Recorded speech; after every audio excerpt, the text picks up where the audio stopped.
Hello and welcome to my another blind playthrough of Pillars of Eternity, the definitive edition. Today we will have part number 46, and in the last one we went for the first time to the Twin Elms and we were able to get the access to every district from the leading person, which I completely forgot the name. So let's go into it right away.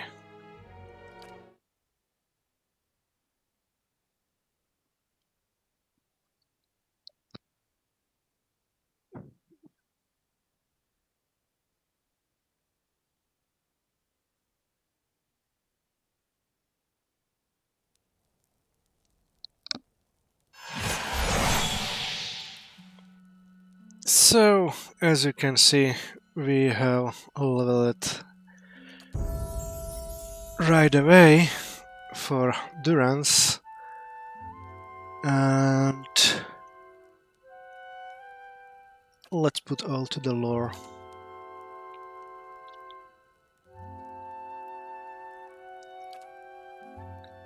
What do I check? Nope.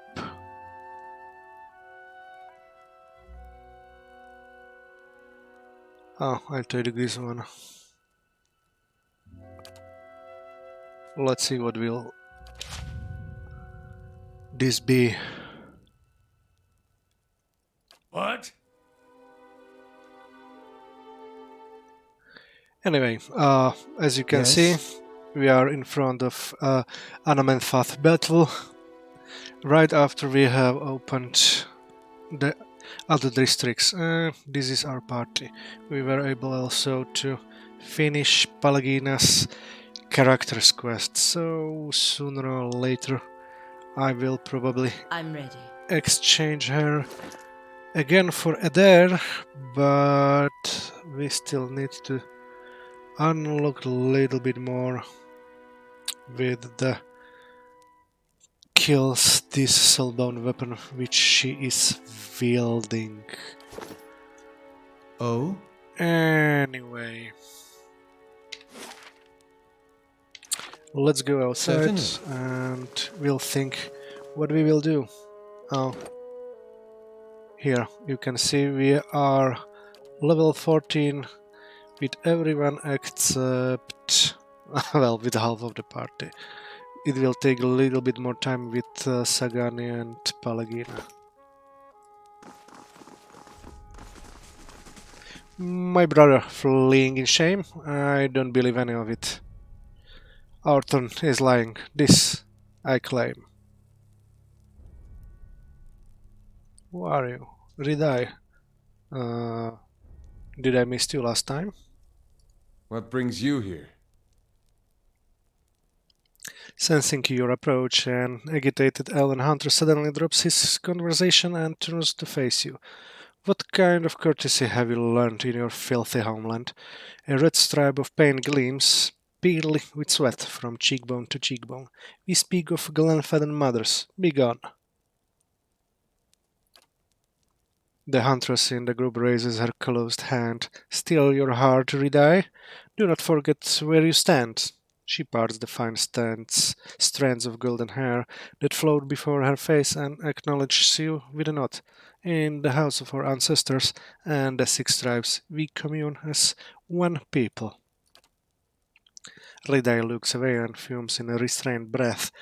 The ancestors will forgive me and my brother when I clean the shame away from his name. He looks at the huntress, and from the taint it has brought to our tribe. What happened to your brother? My brother. The hunters have breathing pauses for a moment.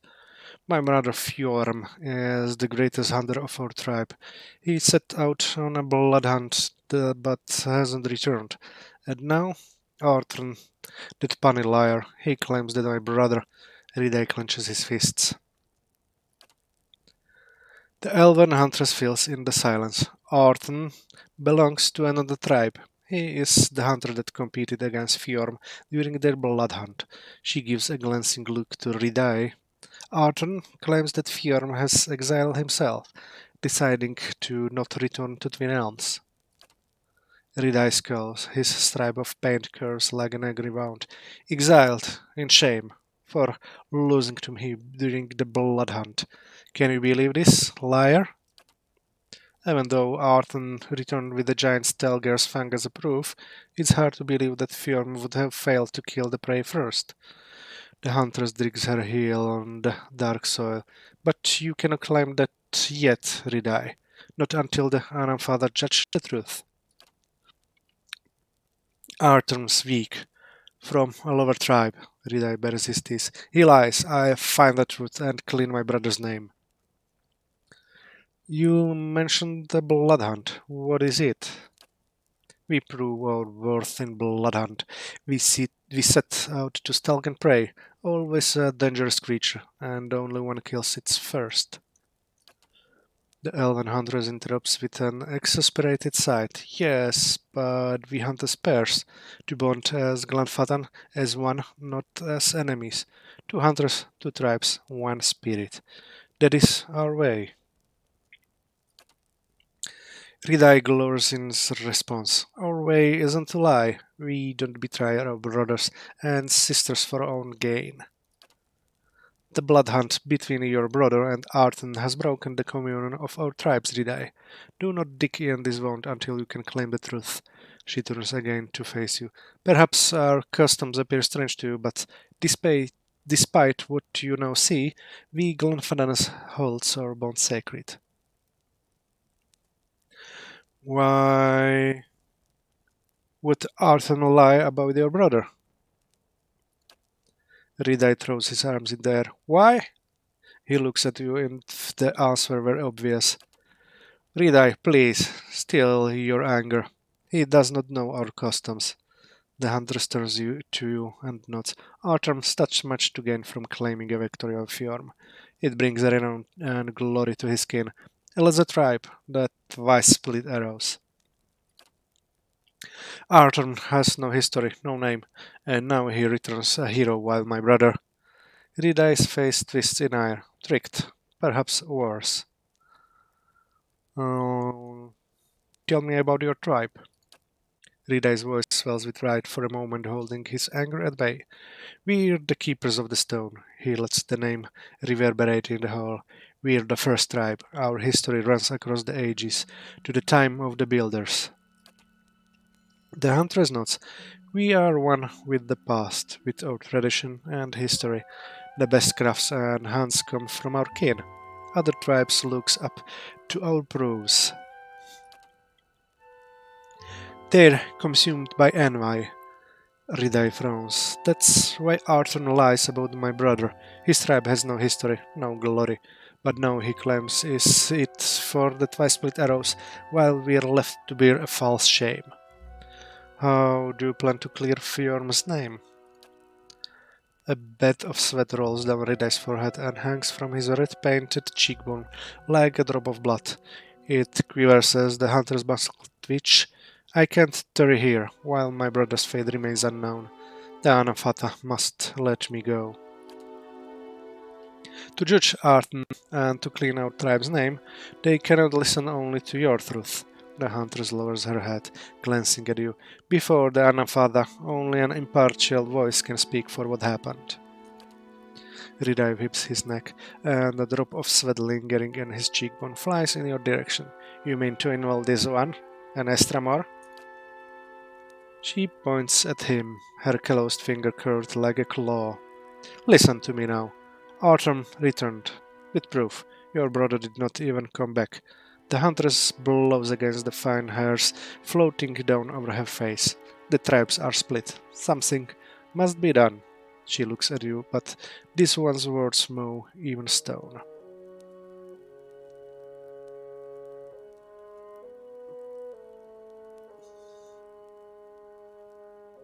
As an Estramor, I can look into this without risking tension between your tribes. Ridai turns to face you. his hard features betraying no emotion. And not, you're right in claiming this. The Anamfata would agree to listen. There's no union between you and our tribes. The hunters know that you, Fjorm and Arden, went to Northveld Forest, beyond the old song past, to hunt a giant stelgare. Search there and return to us with the truth, if you can. But be aware, stelgare of such size, many times over their lesser kin, usually gather a big pride that follows them closely. Ridai fixes his eyes on you, two glowing embers over the blood-red stripe painted across his face. Estremor, I don't expect help, but I'll do anything to know of my brother's fate and to clean the stain that Arton has spilled on our tribe. He throws his chin back. Anything. This I claim. So, new quest. Ridai, a grandfather from a prestigious tribes, wants to know what happened to his brother, Fjorm, a renowned hunter. During the blood hunt that took him with another hunter, Arthur of the forests to the forests of the Northweld. Arthur claims that Fjorm exiled himself in shame after failing to kill Jane Stelger in their blood hunt. Ridai believes that Arthur, a member of a lower tribe, is lying for his own gain. Journeying beyond the mountain pass of the Old Song district, Fjorm and Arden set together on a blood hunt at the Northveld. Ridai suspects that clues to his brother's fate wait to be discovered in this forest. Ridai mentioned that Arden returned to Twin Elms without Fjorm. Perhaps I can find Arden near the Hall of Warriors of Elms Reach and find some answers.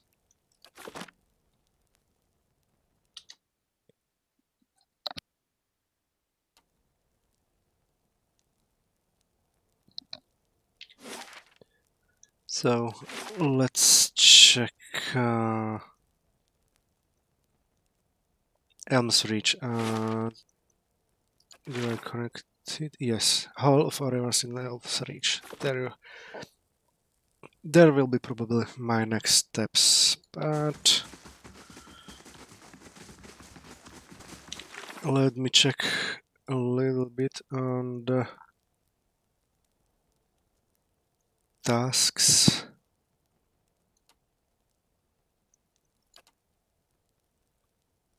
Copperline District. Oh, we'll see about that.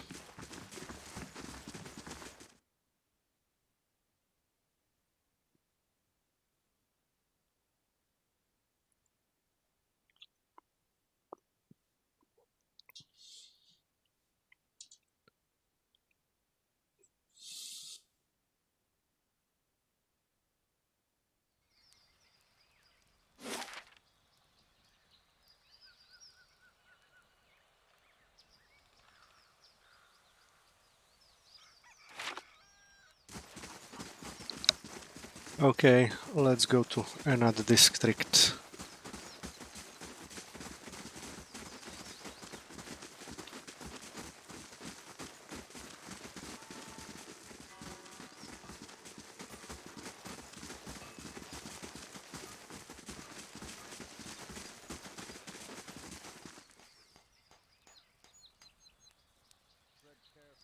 Do not try my patience, Estramor. You shall not pass without the permission of the Anamfada.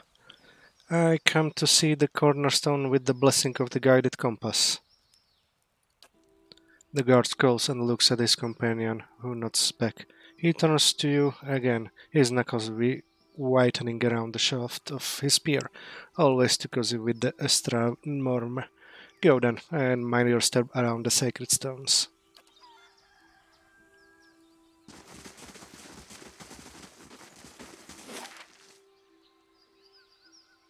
Okay, let's go to the Elms Ridge then.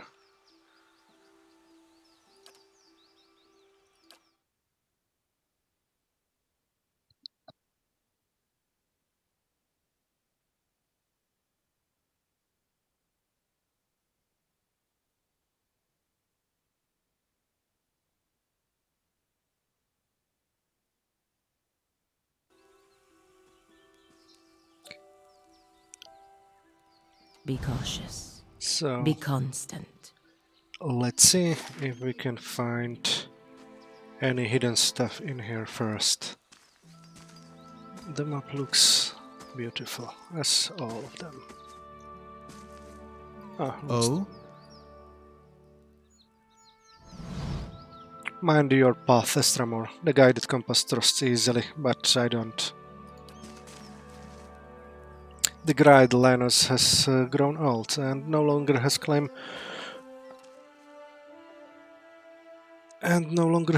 over the sacred lair in Galvan's Maw. Size and age cannot best skill and cunning.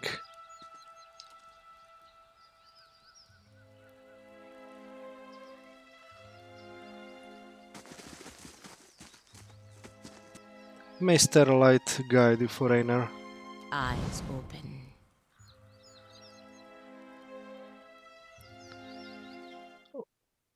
Let's visit the house.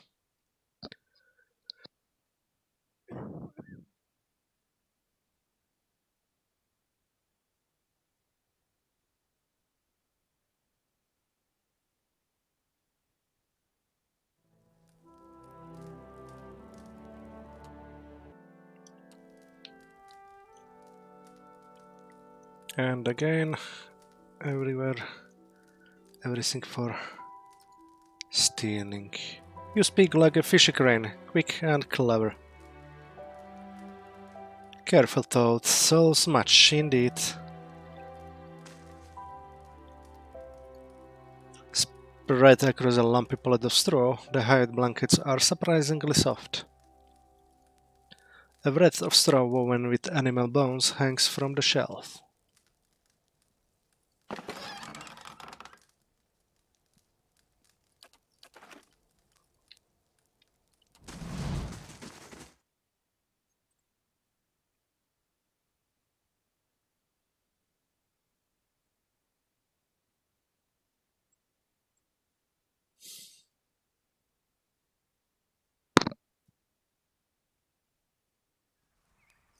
I'm on the trail.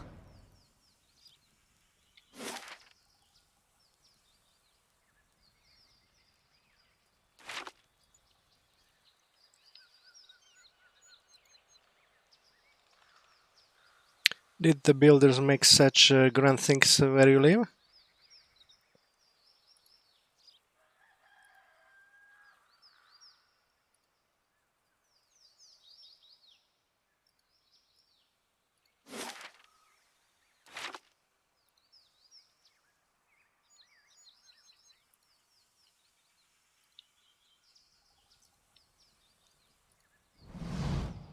Mind your path, it's Tremor. The gated compass trust easily, but I don't. Eyes open.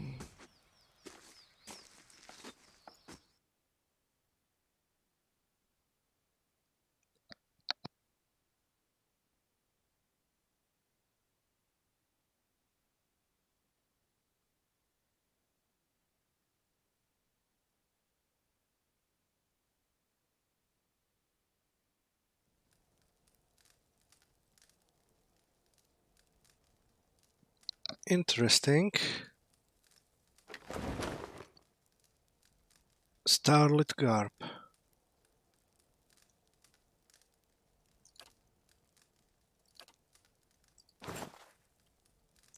Hmm?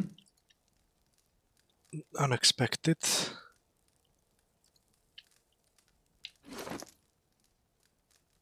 Let's see what it does.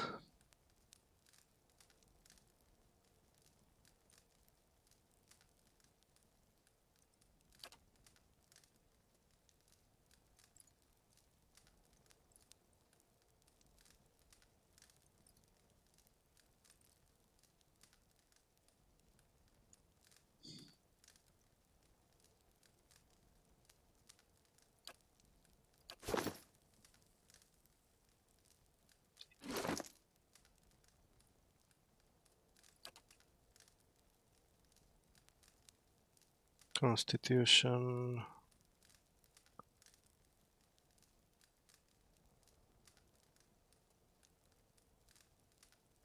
Hmm.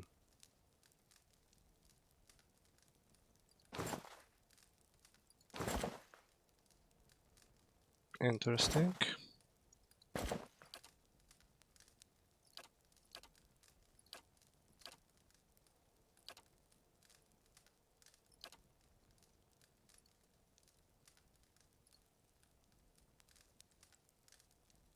We have enough of this, so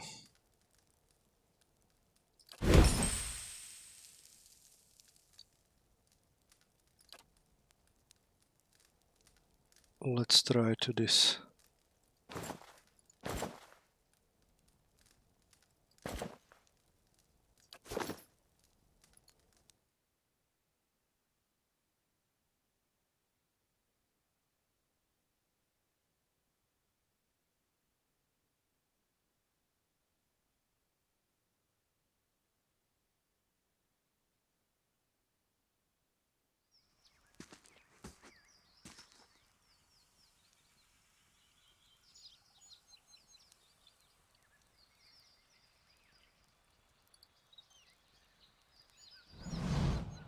A Glenfathan woman stares at the ground, her bushy eyebrows frown in a straight line.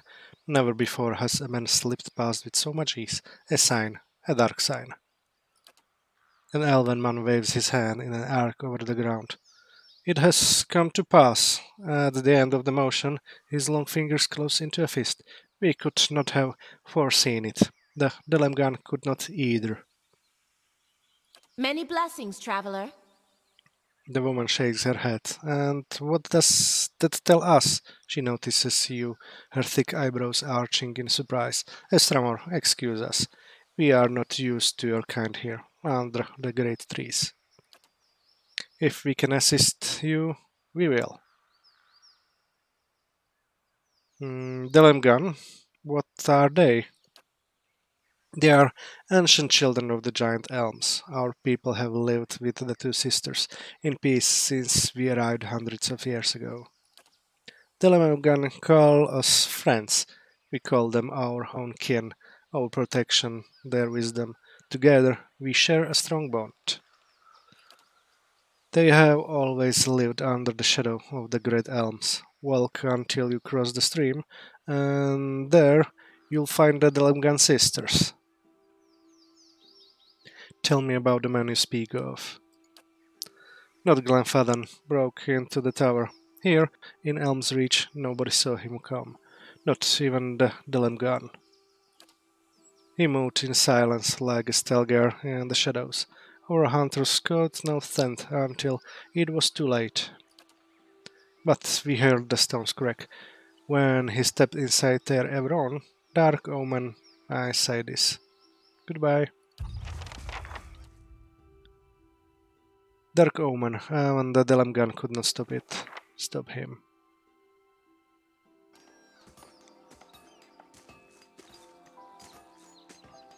He is just a man, powerful, but just a man. So let's see. Glenfatams have told me that I can find the Delamgan sisters under the giant trees of Elm's Reach.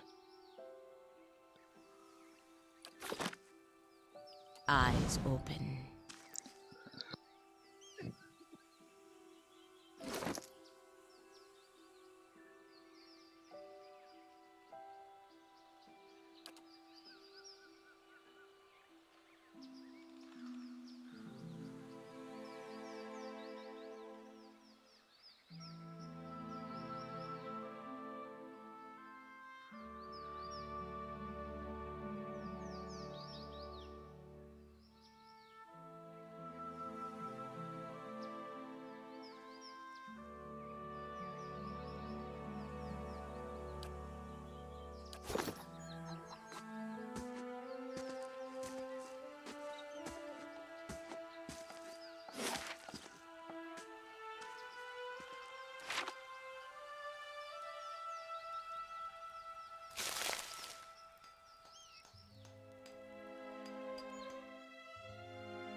May starlight guide you, foreigner.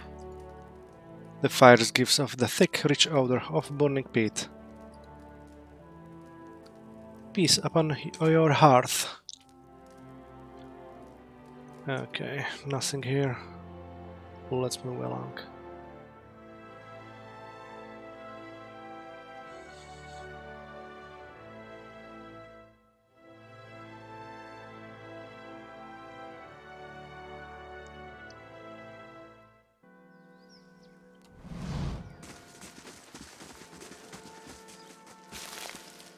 I'll take a look.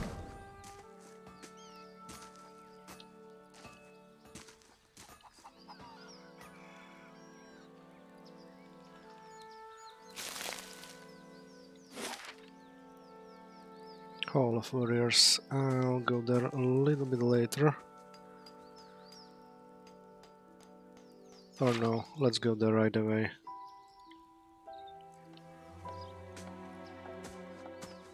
We'll see what the guy has to talk about that Stelgar hunt.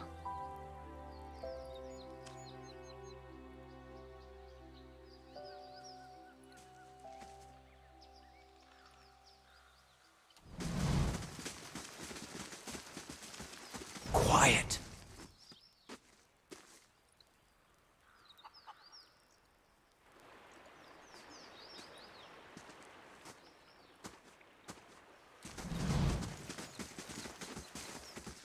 Your goodness would earn you welcome at any hearth. Slow and silent. And here is the guy. And that's when I pierced the giant Stelgar with my spear, right through its heart. Oh, Arthur, I wish I could seen you do it. Me too, and maybe later you can show us how you used your big spear. Oh, well, yes, I can do that.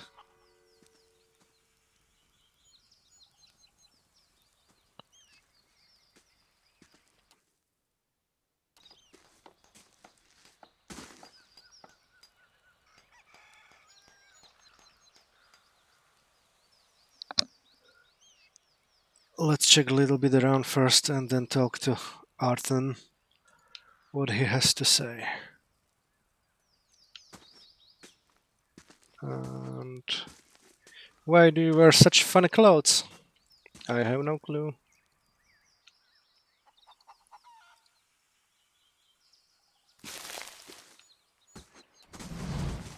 Slow and silent. Looks like nothing here. So, let's confront him.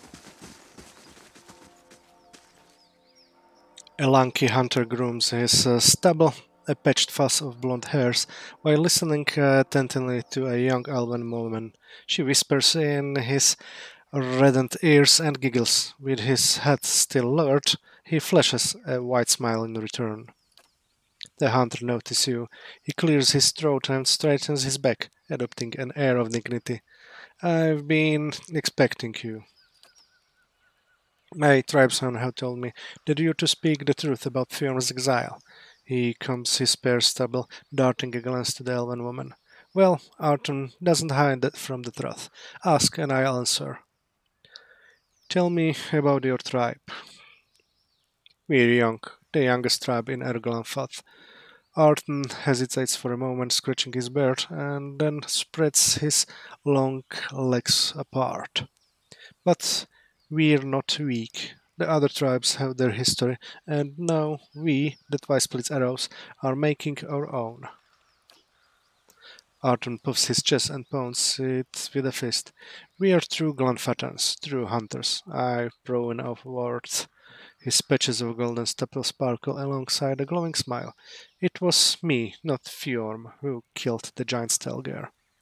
What happened to Fjorm? Arton looks down and licks his lips.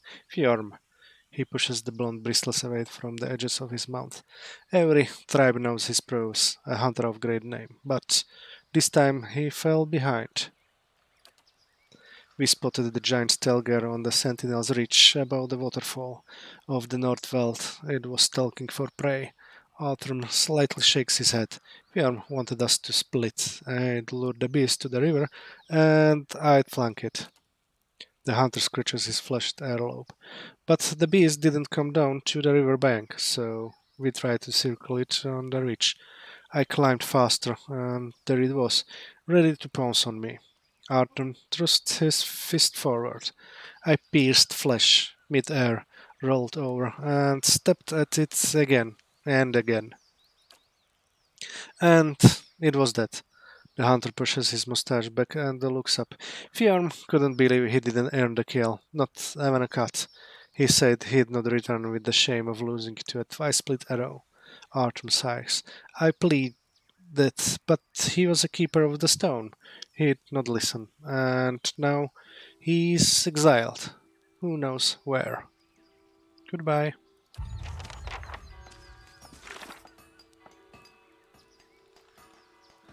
I spoke with Artem in Elms Reach. The hunter insisted that he was the one to kill the giant stelgard at the Nordveld, near a ridge atop a waterfall. According to him, Fjorm couldn't bear the thought of losing to a hunter from a lower tribe that twice split arrows, and chose exile rather than return to Twin Elms in shame. Okay, let's go inside first. Quiet.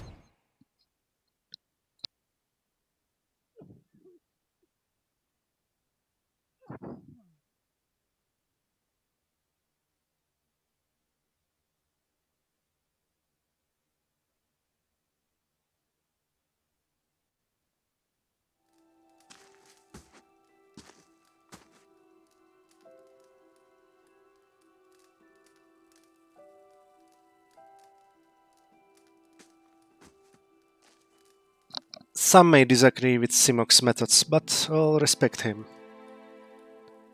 Leader like Simok have long protected us from the Estraworm.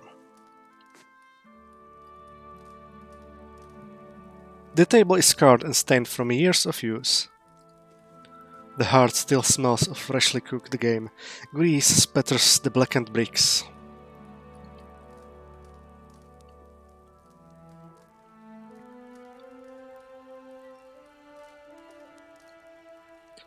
Breath is too soft. It is good that Simok is here to provide another perspective.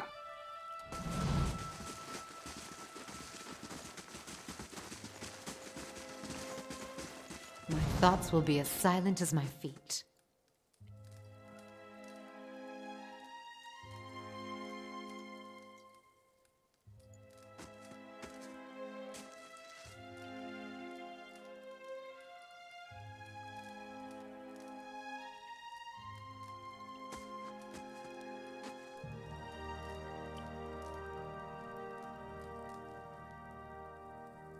Come to treat with the three-tusked Stelgar?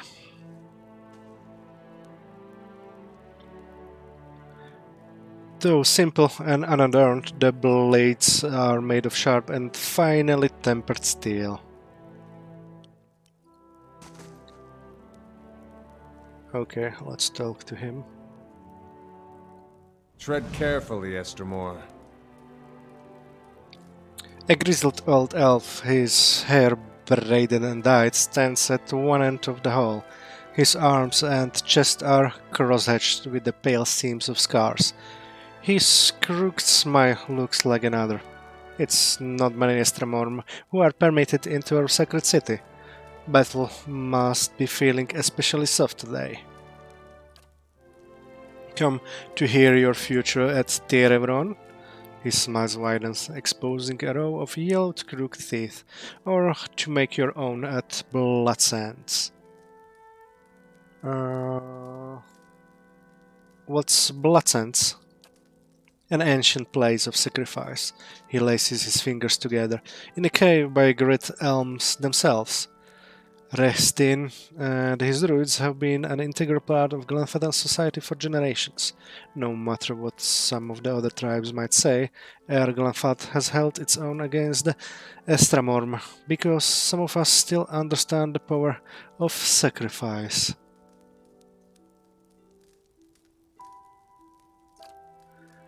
He gives you an enterprising eye. Does the thought make you uncomfortable? It should. It is what's kept our society alive for so long. Simok crosses his arms over his scarred chest. Something else? You don't seem fond of us, Stramorm. His hunched shoulders straighten. I fought in the Broken Stone War and the War of Black Trees. I saw my brethren cut down defending the places of the builders, and I shed blood alongside Galvan Erlect himself. He coughs. No, the Stramorm seems to think that they will find a cure for the empty children among our sacred sites. Or worse, that they will find sanctuary in our lands. His gaze darkens, and I've seen what happens when they set their sights on Glenfatten soil. Well, he does have a point, Hiravius mutters under his breath. You learn not to trust your neighbors when they defile your lands, habitually, for several generations. Hiravius folds his arms and shrugs. He has got all the reason in Eora to worry.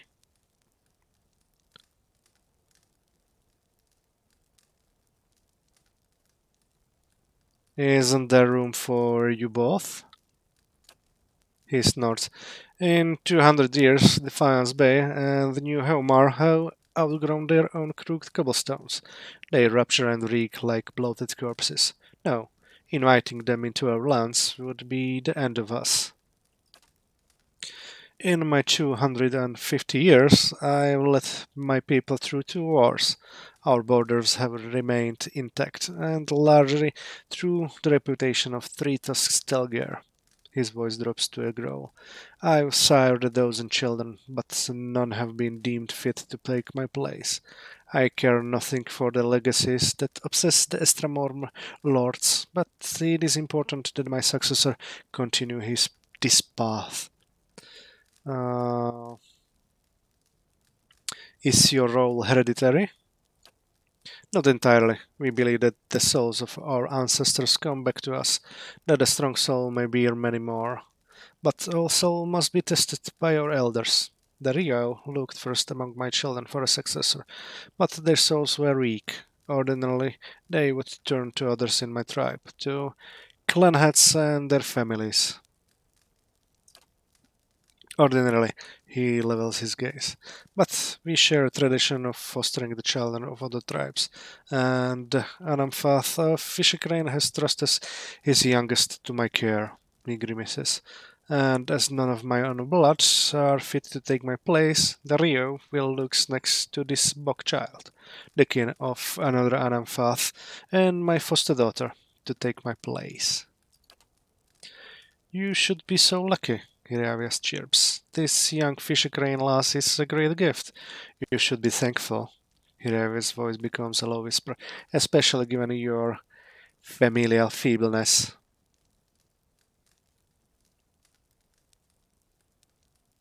Buckchild?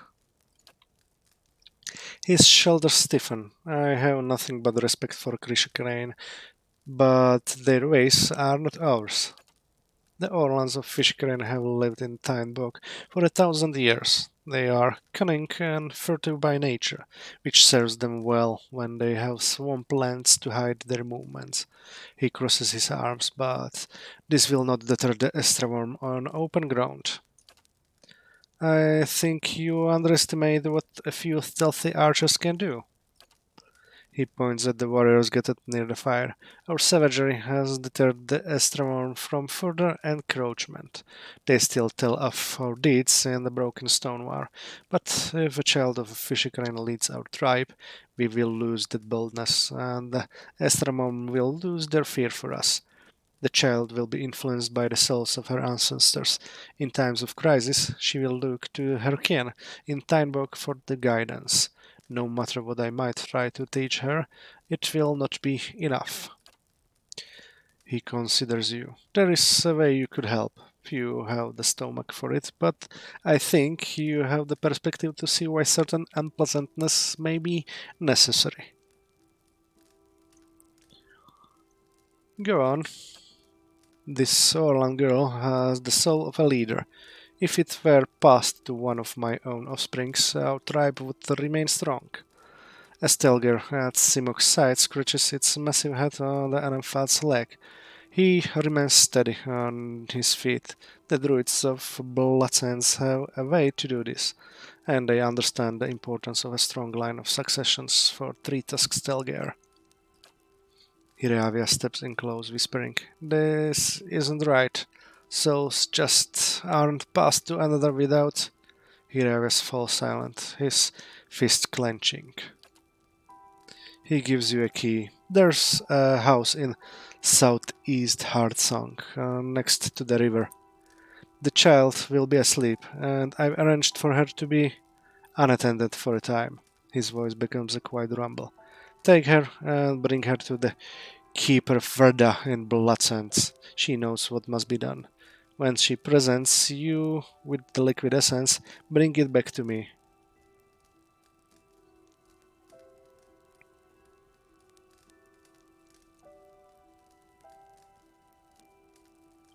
What will Keeper Verda do with the child?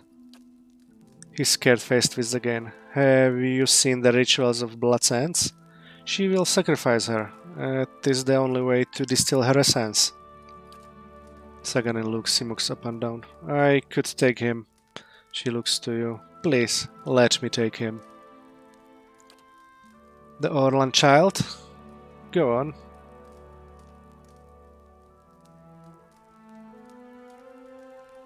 How can we possibly expect to get away with this? Few know the girl is here, and one Orlan babe will look much the same as the next, he shrugs. But let me worry about this.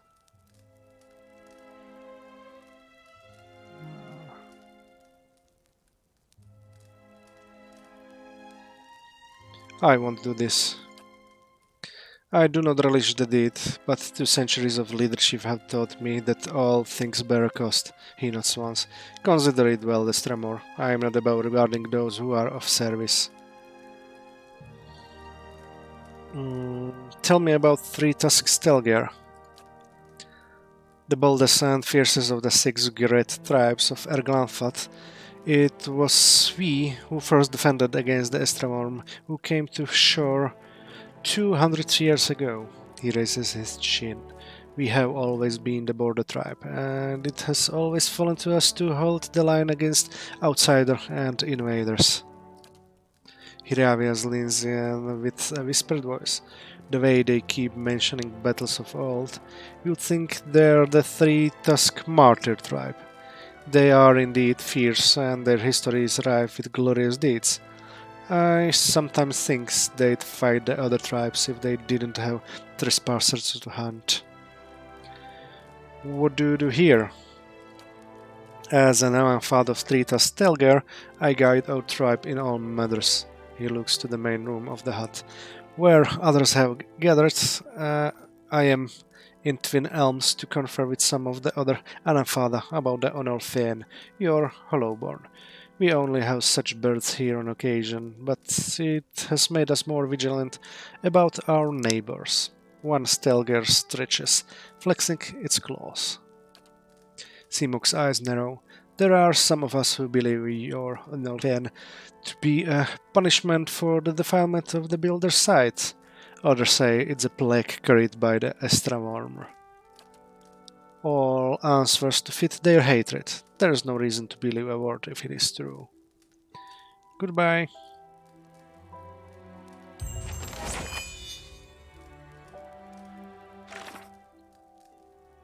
Simok Aramfath of the Trita Selger has led his tribe for nearly 200 years, but he has failed to produce offspring with souls fit to succeed him.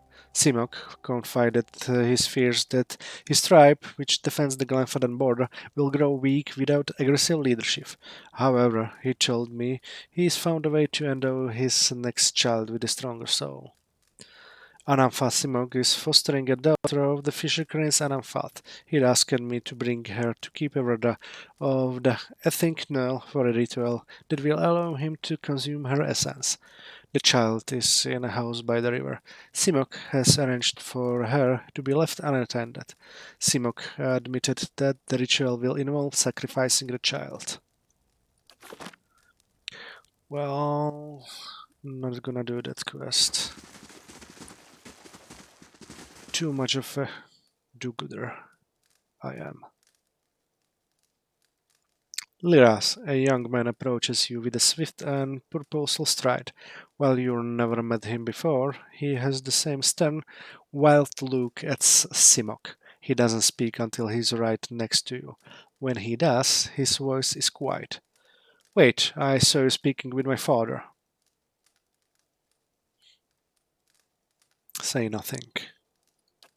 He glances back at the room with Simok. He's asked you to sacrifice Vela, hasn't he? He grits his teeth. Maybe he's right about three tusks Stelgar growing weak, but if this is the price of strength, it isn't worth it. The tribes have survived this long because we've stuck together. The grieving mother nods, barely more than a child himself, and yet he speaks wisdom, compassion. A pity his own people did not deem him fit to lead. Mm, do I would never hurt the child. He sighs. You did not seem like one who would, but my father will find someone who will. He doesn't give up on an idea easily, he sighs. But there may be a way to stop him. He frowns. There's an herbalist amongst the owates of the Golden Grove, Bleda. That's her name. They all gather southeast of here, by the river. She could brew a poison. Simok wouldn't know the difference until it's too late. There's the family resemblance.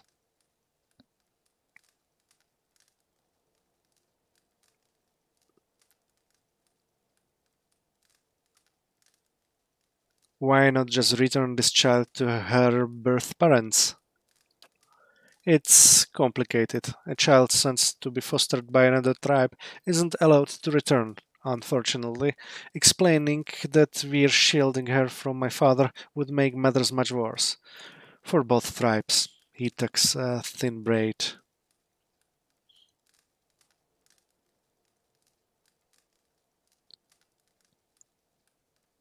You want me to murder your father? No, but it's better than allowing him to murder this child. Let me guess, if Simok dies, you're next in line. It's not like that. The Rio have already determined that my soul isn't strong enough. Whoever follows my father, it won't be me. I've got to think about this. He scowls. I hope you don't have to think too hard about it. With another glance at Simok's chamber, he backs toward the door. I'm warning you now, Estramor. Don't go anywhere near Vela. I'm my father's son in one regard. Anyway.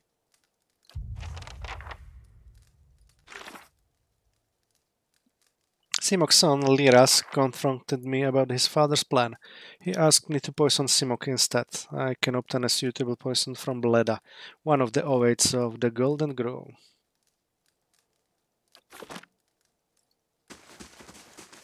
Hmm. Do what's right, Estramor. I'm counting on you. This will be tough.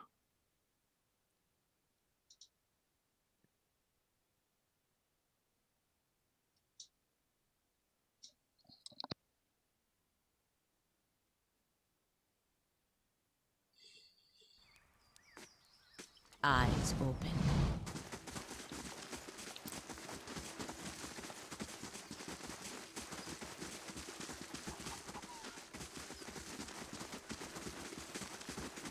Slowly now. So let's see. Here we can get the poison.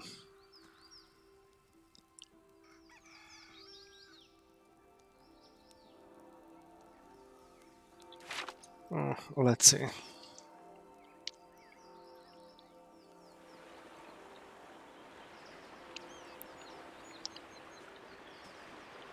Now to pick between the child and the leader. Oh.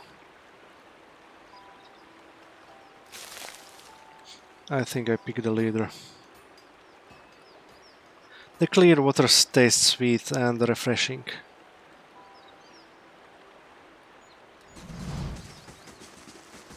Okay, let's go They shall before see I nothing while I see change much. my mind.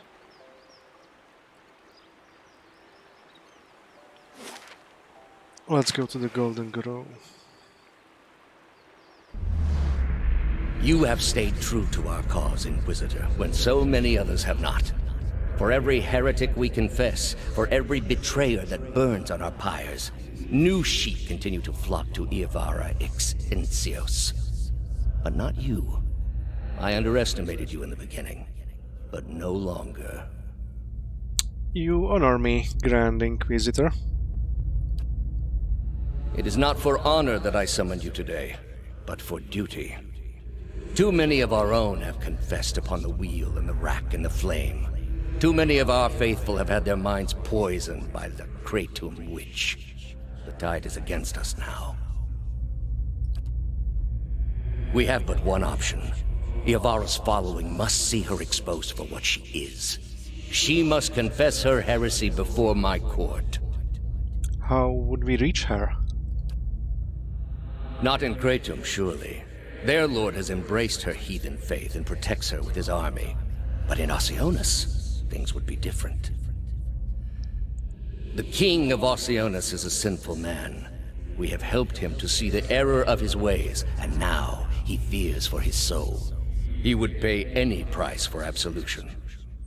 But how would we get Iavara to move to Oceanus? You have already done much for the Inquisition. I wouldn't ask this were there any other choice.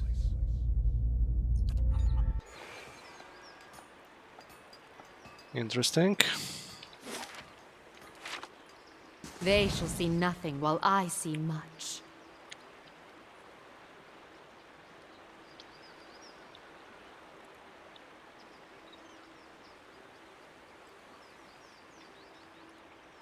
The clear water stays sweet and refreshing.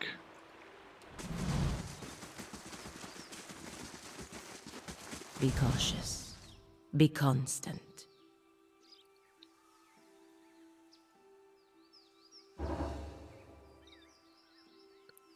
But the Estraman will not cease their attacks. We must summon the warriors from every tribe.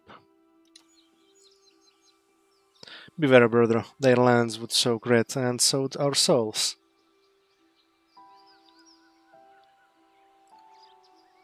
This Glanfatan stares at you, then slowly blinks away. Okay, Danrit Psion has arrived.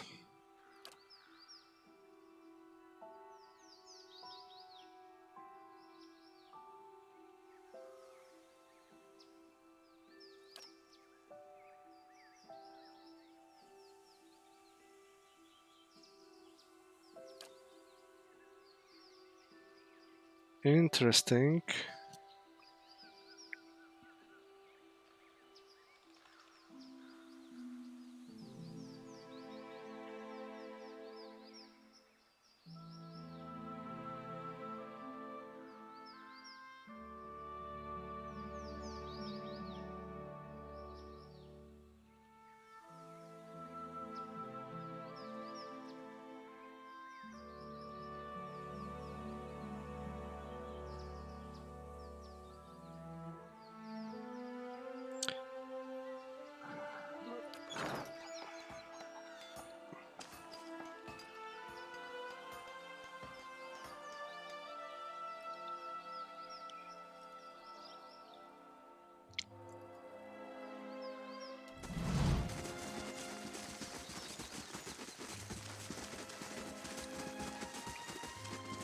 Be cautious.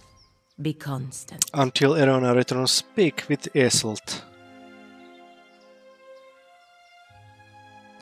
Eselt earned my trust. Would you continue to support Erona? The hideaway has tended to the grove for centuries, and now abandons it to journey away from Twin Elms much too often. And here is Bleda. Let's walk a little bit around and... Golden leaves flash and shine as they fall from the trees. Another one.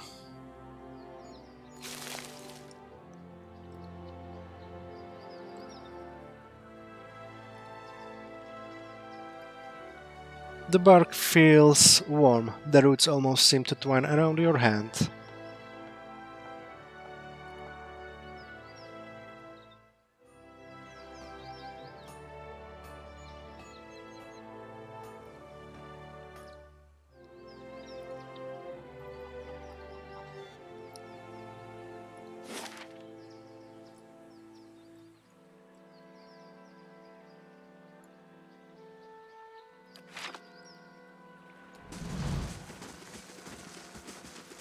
On the hunt.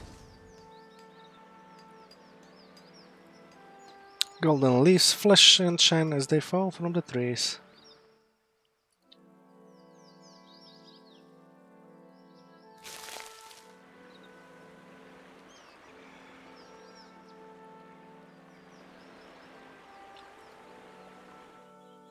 Perhaps it's the price we pay for her continued stewardship. Okay, let's talk to Tamrim first. Builder's wisdom to you. Though his eyes are closed and his posture still, the man before you keeps his head aimed at you, as if carefully following your movements. Hail to you! May your time in the Golden Grove be enriching.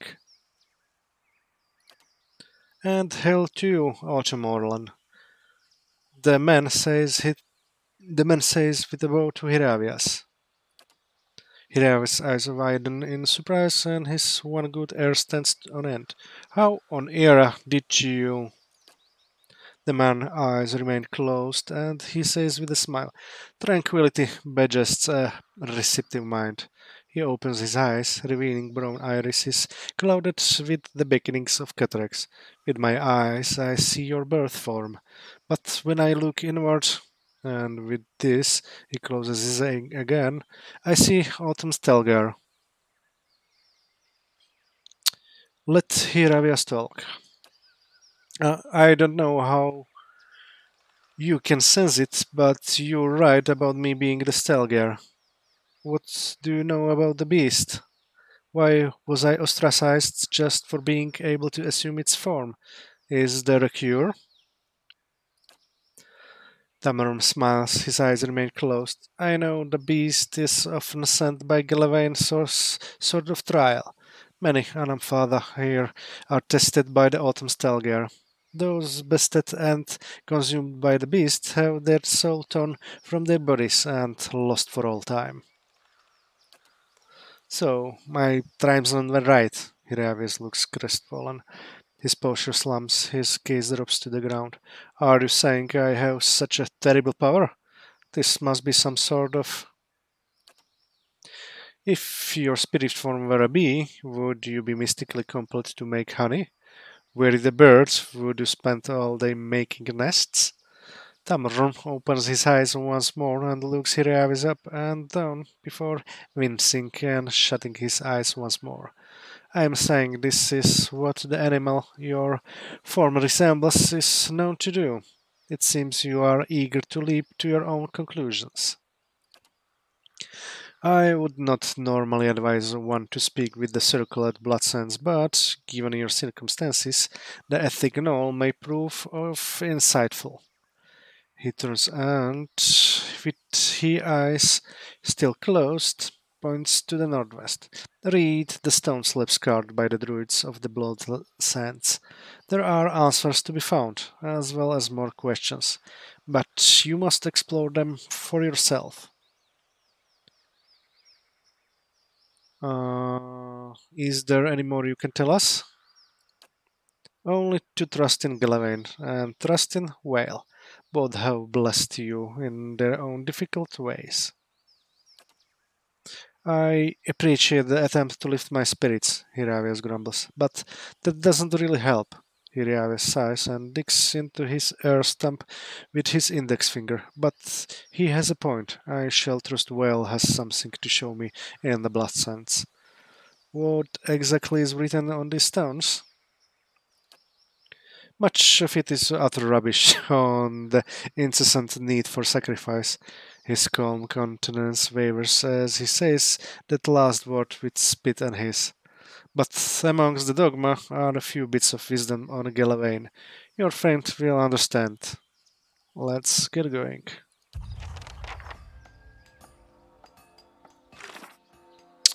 So, a little bit more about the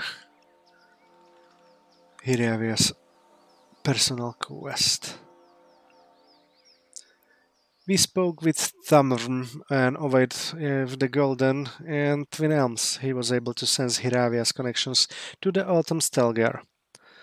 Thamrn reluctantly suggested we travel to the Blood Sands and read the stone's tablets carved into the cavernous expanse. He hinted that the tablets contained information of great use to Hiravias. We'll see about it. Quiet. Let's talk to Isolt first. Or I'll welcome in the Golden Grove. You don't say. Nothing hidden here?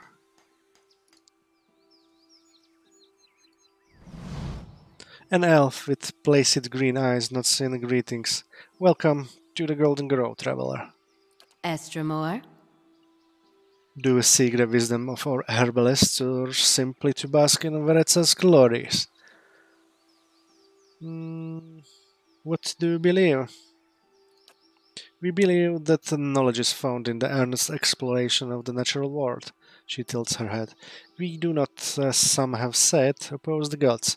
We simply believe that we have found a brighter, more peaceful path than devotion. Tell me about the Golden Grove.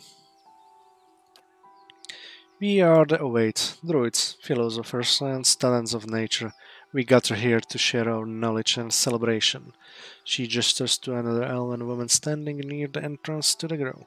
Many travelers come to us for poultices and remedies. Bleda understands the cures and poisons of nature like no other.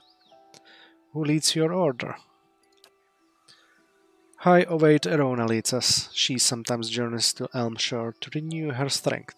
However, she is there now with some of her closest followers, in fact. Erona is a mighty elm amongst us.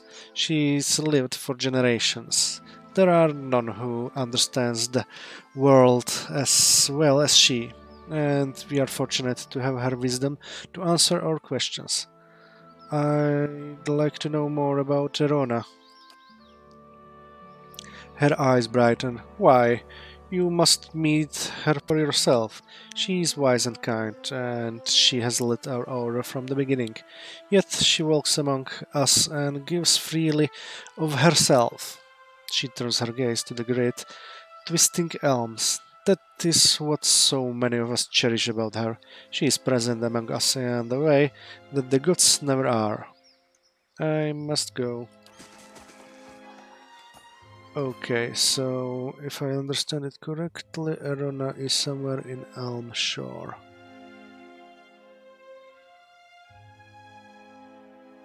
Yes, so I will be visiting Elmshire soon.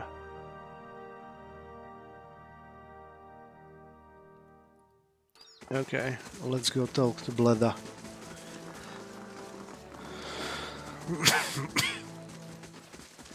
No. Hail, Estramore. The elf holds a chipped wooden pipe. The sweet smoke wafting from the bowl makes you dizzy. Welcome, Estramore. I got herbs and potions for sale. Looking for something to ease your travels? Or something to make them more interesting? When she grins, you see her teeth and gums are stained brown. Hiravia sniffs at the air, his smiles growing wider with each twitch of his nose. White leaf, he says with a smile. I once ate a porcupine whole while smashed on white leaf. I miss those days. I hear that you can make certain poisons. She takes a deep draw on her pipe. Poisons? I only deal in tonics that heal and enlighten. She exhales a puff of smoke. Of course, many beneficial substances can be harmful when taken in great quantities, but that's just Veritas' way of keeping all things in balance. Really? What kind of substances? She leans against the winding tree trunk and ticks the intent of on her fingers. Oh, there's plenty. Concentrated gargoyle, undistilled spider venom, rotten blood moss extract, cave coral mixed with scan bone. I'd like some concentrated Kerogolan.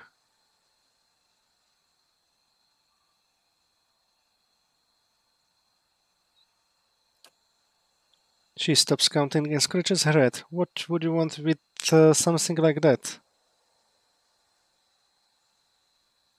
Uh, I just thought I'd experiment with it and see what happens. Her eyes brighten. And Herbal is yourself, are you? Here, take this. She gives you a vial filled with a dark fluid. This should keep you busy for a while. Only use a little at a time and see that it doesn't get misplaced. Half the dose would kill an Amoa. Slowly, perhaps, but surely. She taps ash from her pipe into the grass. Was there anything else I can do for you? I'd like to see your stocks. Hmm.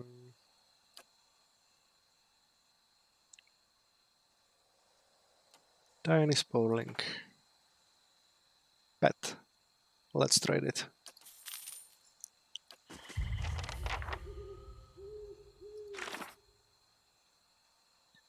I convinced Blida to give me a Reddit potent poison. Since Simok's already expecting a potion, I should be able to dupe him into drinking this.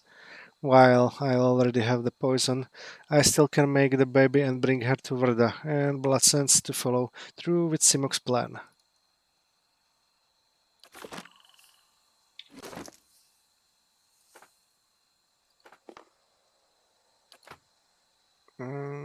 Too bad I didn't save before this, because I am somehow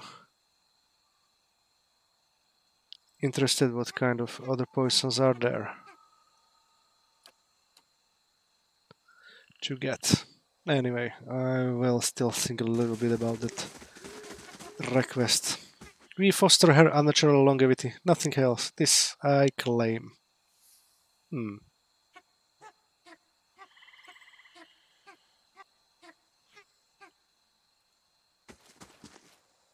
They say Highway the Arona was born not long after the builders.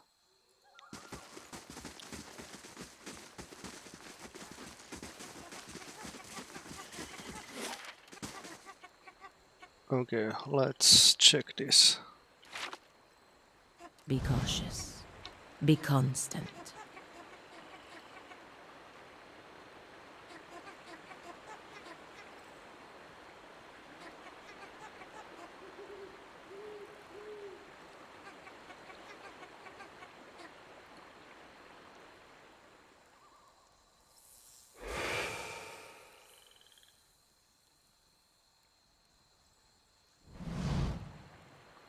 Two identical women seem to fade into view as they move away from the great trees that camouflage them. Their skin is tree bark, ridged and scaly, wreathed in a curling tangle of roots, buds, and blooms. Their hair hangs beneath the shade of serrated leaves like the drooping branches of the elms above, and the pupils of their eyes are encircled by hundreds or even thousands of concentric rings, as if to mark the accumulated wisdom of millennia. Turn around, flesh creature. Outsiders are not permitted to approach the elms. Do you not feel it, sister? Something familiar. An ancient soul. like the other one. Another defiler, no doubt. Let us fell him and be troubled no more. It would pay the debt of his predecessor. So it would seem, Rhiannon. But we must not hasten to judgment. I see a different motive here. Different questions in these eyes. What of it, young trespasser? Is it as my sister says? Or are you here to stain this place with foul deeds?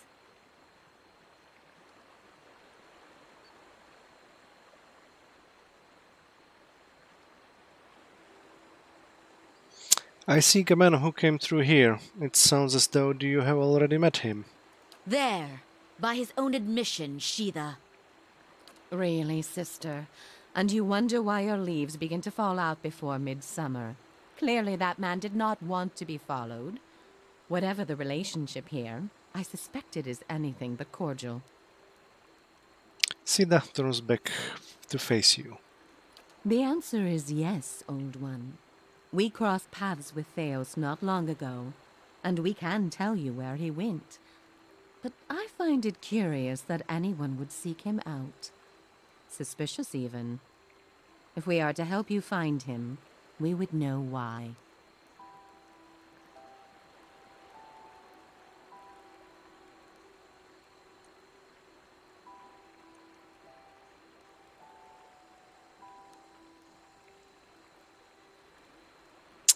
We seem to be linked, and I need to know why. Ah, so you do. I should have seen it when you first approached. We are slipping in our advanced age, sister. I see it now. You are awakened. Your soul is awake, and something once buried deep now wells to the surface. Past overwhelms present, closes in around you. Your time has nearly reached its end. I just need to get to Taos. I am sorry to tell you this, but Theos cannot give you what you seek. Nor can any man. An awakening cannot be undone, any more than your past can be undone. So this has all been for nothing? And I'm going to lose my mind? The soul is formless without a past to shape it. Did you truly expect to be able to wipe it away?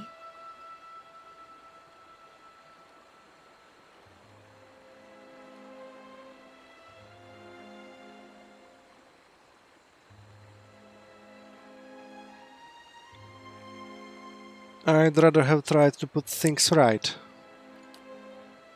A noble thought, but for the lifetimes that separates you from your problems.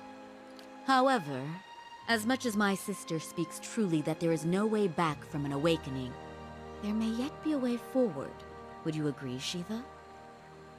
I would. Were the way not so likely to end in death.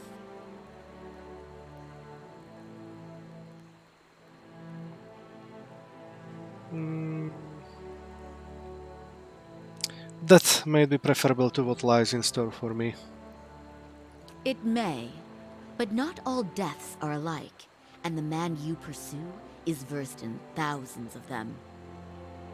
The man Theos you must already know by now. You are linked by a common past. Something about it lingers within you, festering, unresolved. What it is I cannot see any more than you. And without that knowledge, your doom is certain. But were you to learn the source of this discord, perhaps it could be put to rest. Though it is equally possible it will trouble you as much now as it did then, and merely speed your condition to its end. My past comes to me in pieces. How do I unlock the rest? You might wait for it to come on its own, of course, but when it comes, it will replace your sanity's last breath. Such is the nature of your condition. Or you could learn it from someone who already knows. Taos, would he remember? It is said the gods made his memory perfect, that he may never forget his charge. If he ever knew, he still does. Not that he would tell you, of course. You have followed the right person for the wrong reason, it seems. We see it often beneath the elms. The soul dragging mind and body to unknown places for unfathomable reasons. You may have wandered into Theos' path many times, in many lifetimes, without an awakening to show you why.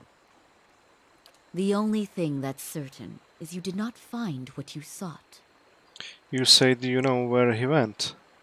He has gone down beneath the tower to a place older than we, where the people of Engwith once walked. He makes his way to the buried city, Sun and Shadow. May he stay down there and rot with the remains of his people. He may yet. He won't be returning the way he came, that much is certain. He opened a secret path in the tower's base, and saw it destroyed behind him through some vile means. Is there another way to get to him? We know of one. On the burial isle, through the court of the penitents, Braeth Yaman. A shortcut, in fact. Don't be cruel, sister. The way my sister speaks of is not for the faint of heart.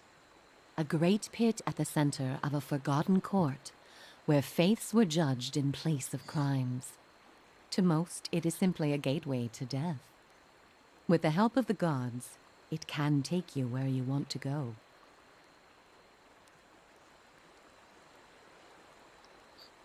What do you mean, with the help of the gods? The pit is said to have been a means of judgment by the gods.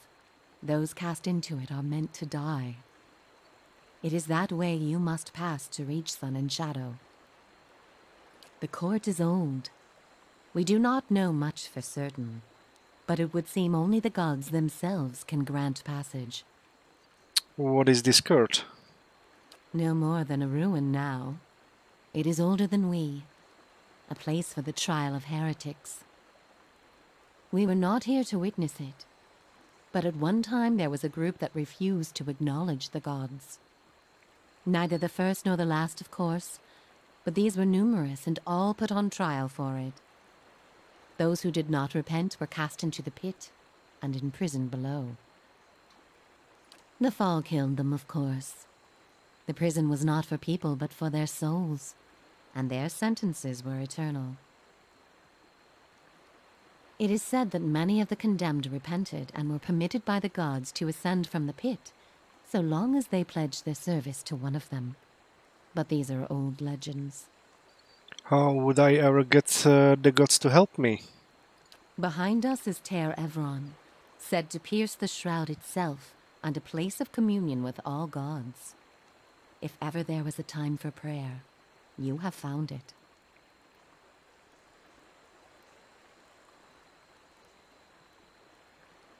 How do I pray? Ter Evron is also called the Hall of Stars, and the stars show us the allegiances of the gods.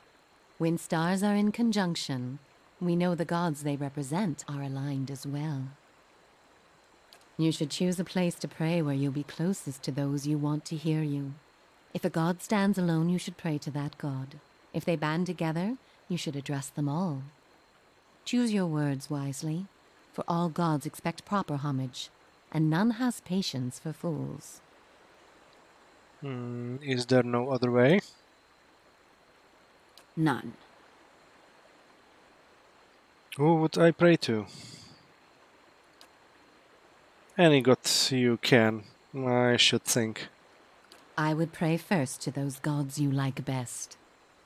I hope for your sake the feeling is shared. So the only way to get through this pit is to pray for help? Not the only way. Just the only one that doesn't end with your body impaled on jagged rocks.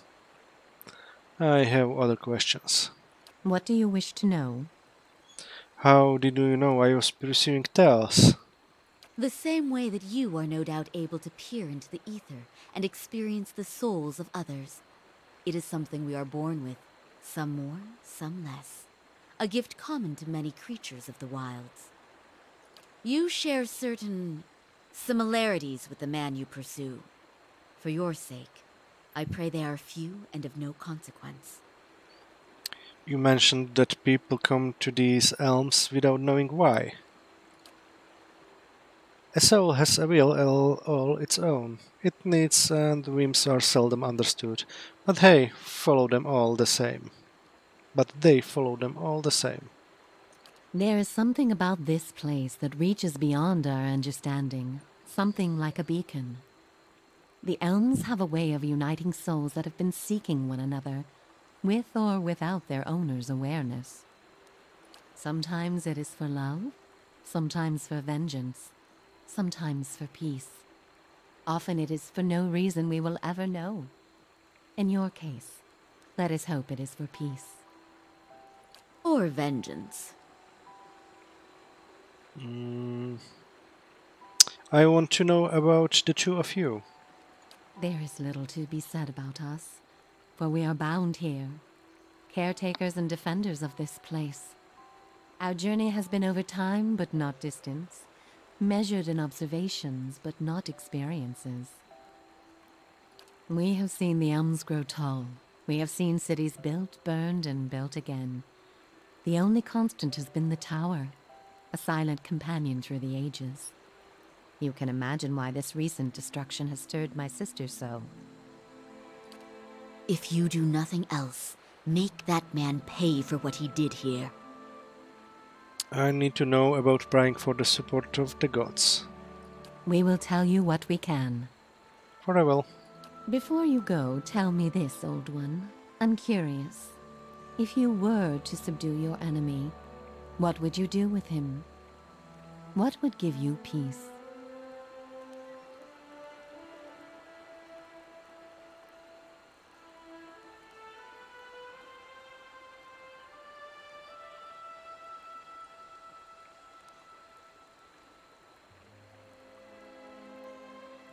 I won't know until I get there. A great many questions still to be answered. All the same, think on this matter. Be assured in your course. In the end, it may mean all the difference, not just to his soul, but to yours. And be warned. Some questions have answers that can never be learned, and it is those that trouble the soul above all others. May you find an answer to yours.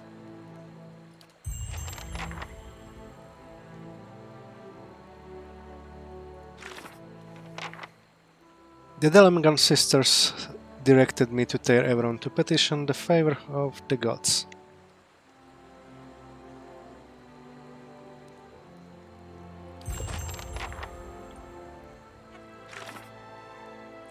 Shida and Rieven, the Delmgans of Elmerich, told me that Taos has destroyed the route to Tear Everon from Tear Everon to Breiteaman. To reach him, I will have to descend through the pit and the burial isle. Pray to the gods in Tear Everon. The Delamgan sisters explained that no mortal can survive the distance to Breiteaman. The gods, however, can grant me safe passage. To ask for their favor, I'll need to pray to them in Tear Everon, where they are said to commune with mortals.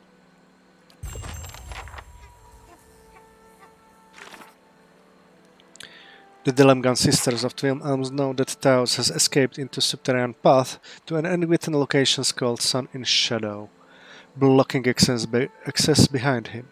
The sisters revealed to me another way to reach him, perhaps even overtake him. The burial isle offers a path through the ruins of an ancient Anglican prison, Breath Eman. The road is perilous, but it may be the fastest way to the Sun in Shadow, as it involves a long fall straight down.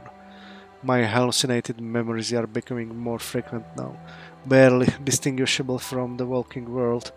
I'm running out of time. I need to know what Theos remembers about the past that we share, so that whatever it is that plagues my soul can be put to rest.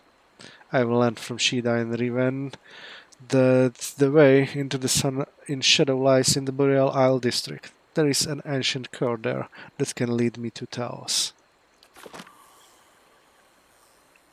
If secrets whisper here, I shall listen for them. Okay, let's move a little bit. How do you fare, old one? I have questions. What do you wish to know? Farewell. Until we meet again, old one.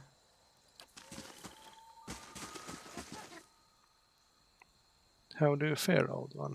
Farewell. I'll take a look.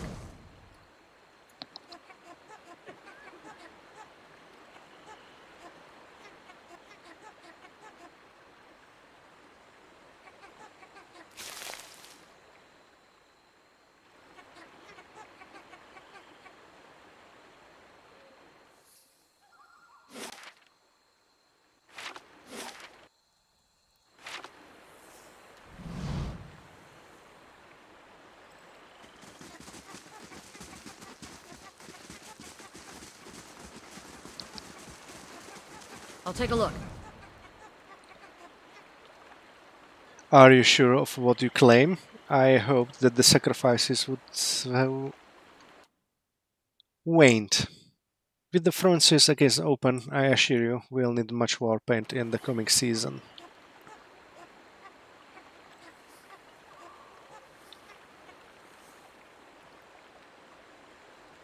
Words are empty without strength to back them up.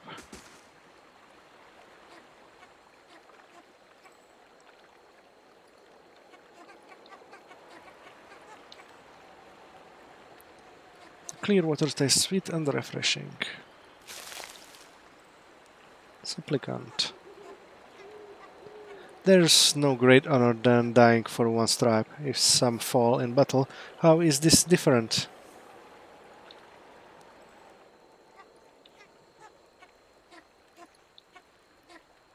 Few words bring few regrets. Okay, let's go inside.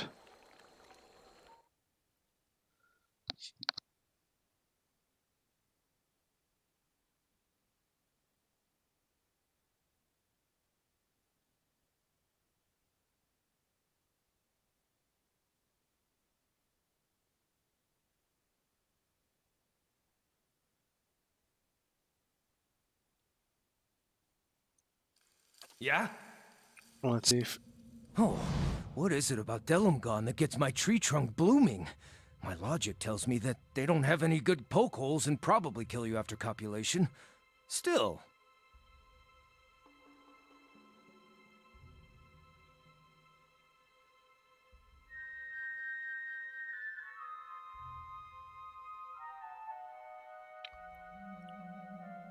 Agreed, they're easy on the eyes. Yes, indeed. Oh, I once saw one bathing. I was so startled I forgot I was in my spirit form. So I think my come hither gestures had a few too many talents to be inviting. I'm probably lucky events transpired as they did. Delumgon are best seen and not touched. Need something?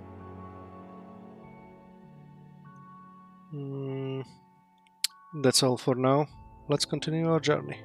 We can speak another time. Lead the way. I'm here. What's on the mind? Let's move on. I'm ready. Need something? Pelagina's eyes glimmer with a divine spark as she coolly appraised you. Need something? Forever. Okay, I keep giving Mother Endurance for late, different time. Certainly. Margaren's fire casts light in dark places. Dwarves? Or Orlans? The Ethic Knoll welcomes your presence, supplicants.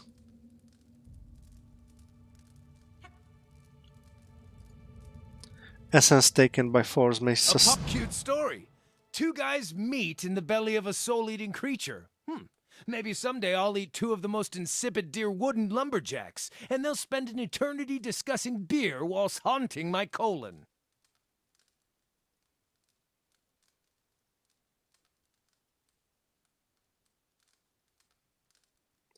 Why so flippant? It sounds like Gillivan gave you an incredible power. You were the one to ask for his help. It's not like he came to you. Yes, well, he stares at you for a long moment. Hirve stares at you longer still, his chin resting in his hand. Fine, fine, you make a good point. I guess I've been mad about the details when, in fact, I was able to master the spirit shift after petitioning Galloway, just as I asked. Hiravias runs his fingers along the scars that connects his missing eye to his missing ear.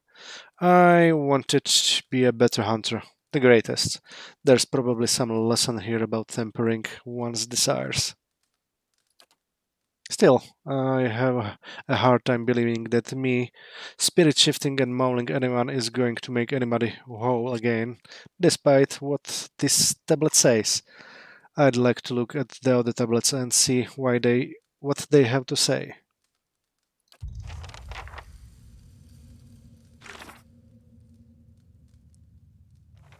We discovered a stone tablet that told of two men meeting at Boreal Isle and being reunited by way of being eaten by an autumn stelgare.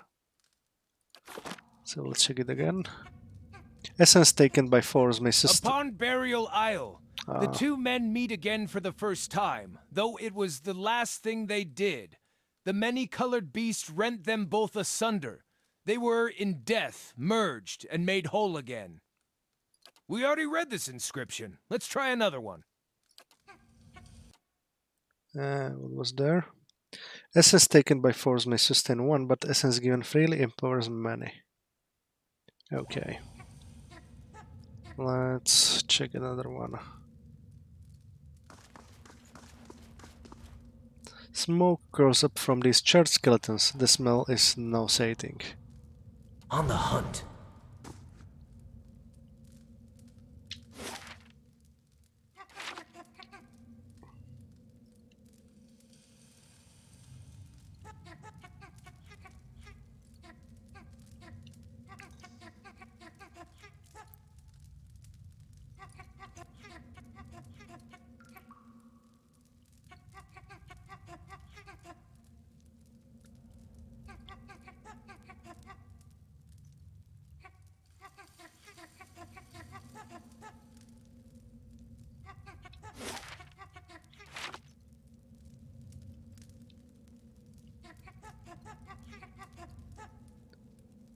Greatness requires sacrifice.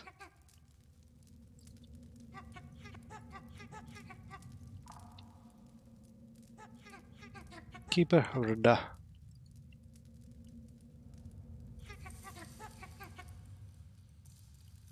Okay, well, let's talk to her. Hail, Estremor. The elderly dwarf blinks at you, not quite looking at you. Her eyes are pale and clouded with cataracts. Welcome to Blood Sands. It is rare that an Estremor sets foot in these caverns. Her sightless eyes fix on you as she tilts her head. What brings you here, I wonder? What do you do here? I sell and maintain certain goods for the preservation of our order, and I perform some of our ritual sacrifices. Something more? How do these sacrifices work? Like any worthwhile ritual, it's too complex to explain in detail. It involves clothing the supplicant's essence, binding it to their life's blood, and drawing it into a container or vessel. Tell me about blood sands.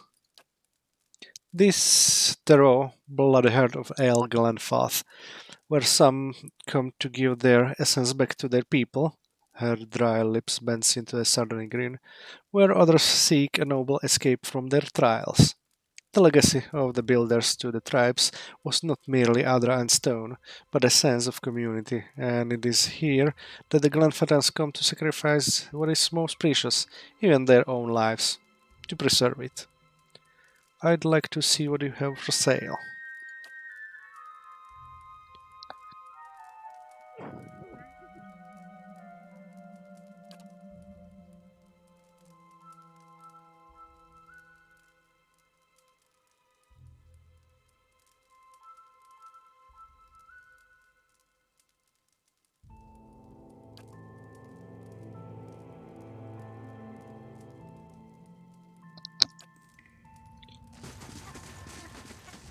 Maybe later.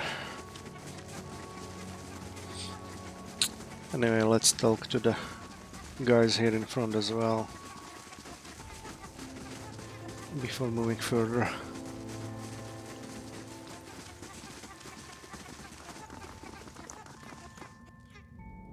A dwarven man stands motionless near the roaring fire that lights the cavern. Your sacrifice feeds the land, supplicants. Come forth. A gust of smoke curls around him, licking the charred flesh that bulges on his forearms. They suddenly flex. Estramor. The dwarf holds his fists in a tight grip. Your kin doesn't come here to share with the tribes. What do you want? What's this place? Bloodsense. The dwarf speaks on his scared forearm. His guttural sighs mingles with the crackling of wood and bones behind him. As I said, Estramorm rarely visit our halls. The Glenfathan's call this place Bloodsense. We call it home. The Ethic Knoll have tended the land from within this cave since before the arrival of the tribes to Twin Elms. Gerost crosses his arm. Be warned, Estremor. We bleed life to nurture it. Our sacrifices may strike you as savage, but the health of these lads depends on them, and it's unseemly for guests to insult their hosts. Tell me about the sacrifices. Garrett spread his stocky legs apart and locks his forearms. Everything must die to return a new Estramor. Though the sacrificial rites we offer supplicants the honor of giving their most precious gift back to their brethren, back to the land. The dwarf lifts his fist, thick and mottled by the rich scars. The blood gives us strength. Even the Glenfathans have come to depend on the blood paint. They brim with power before battle, all thanks to the sacrifices of their kin. Tell me about Ethignol. Our order has tried for generations. Before we came to Twin Elms, our rites fed the lands of the Eastern Mountains. Now we share blood for Englandfath. Garas opens his palm. Strikes of red skin run through them like flames. To everything that must end, our sacrifices bring a new beginning. He looks up. We sustain what's to come. Goodbye. Remember, Estramor, you're a guest in this house. Respect our ways and we'll tolerate your presence among us. Let's talk to Talana.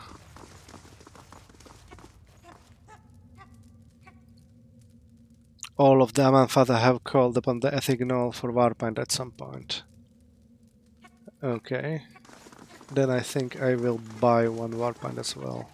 Just in case to get maybe poison in it for the They shall see guy. nothing while I see much.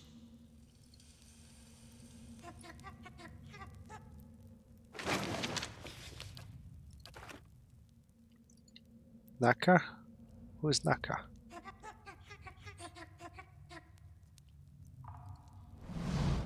The petitioner before you is swaddled in loose-fitting robes. Her hair is greasy and matted. A glossy film of sweat and grime coats her exposed skin. She has the swollen features of pregnancy and several missing teeth in her big, grinning smile.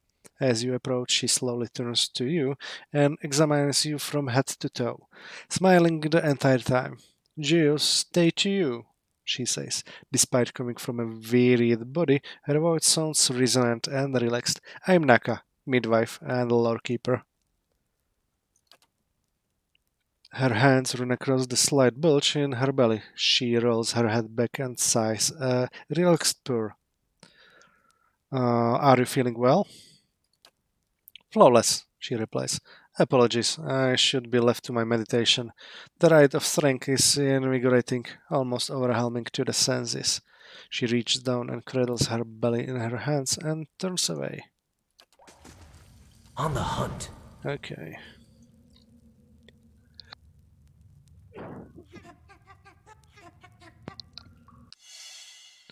Oh, Now here's something. just look pics.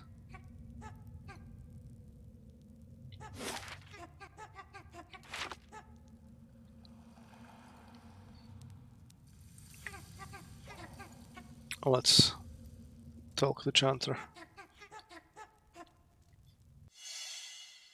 What have we here? Oh.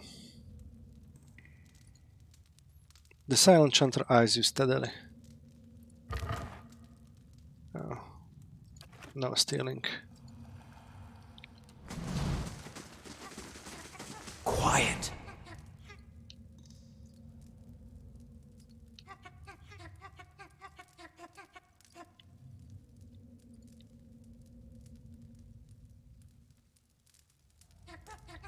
The gift of sacrifice transmutes blood into water and essence into power. Bam, son. Doom? Fucking all. Fucking all. Just as the flesh of one nourishes many, the sacrifices freely made strengthens those that will come to us.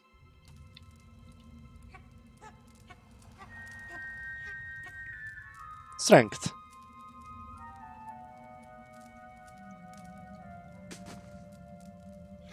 For the ones that will come to us.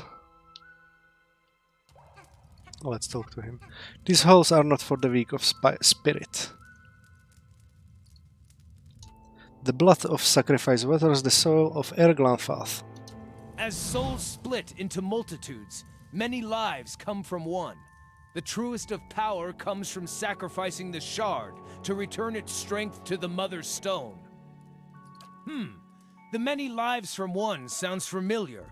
I was taught that sometimes between death and rebirth, a soul splits perfectly in two, creating two viable souls from one. Sounds strange, but it makes sense when you think about how the population has risen in generations. It's kind of a mathematical necessity that some process like this is happening.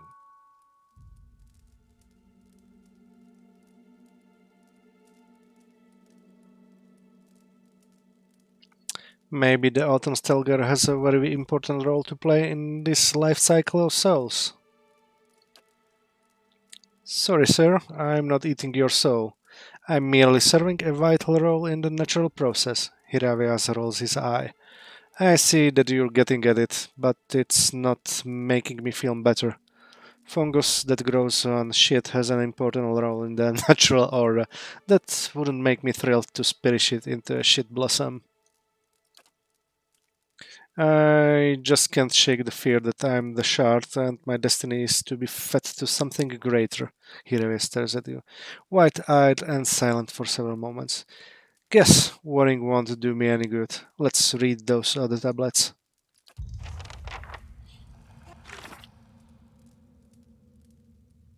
We discovered a stone tablet that told of a stone tablet in the blood sense spoke cryptically of souls splitting over the ages, one soul slowly becoming split into many.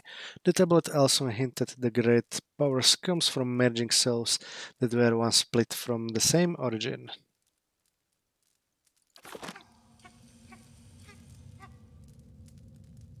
As souls split into multitudes, many lives come from one. The truest of power comes from sacrificing the shard to return its strength to the Mother Stone.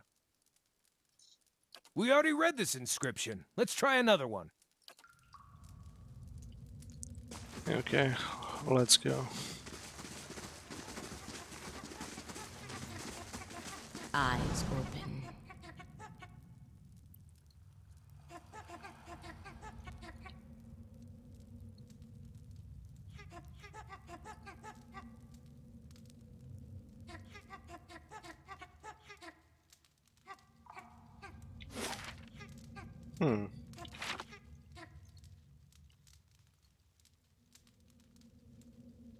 The heat emanating from this pool threatens to singe the flesh of your face. They say that Etignol first learned to make war paint in the White March and were banished for it.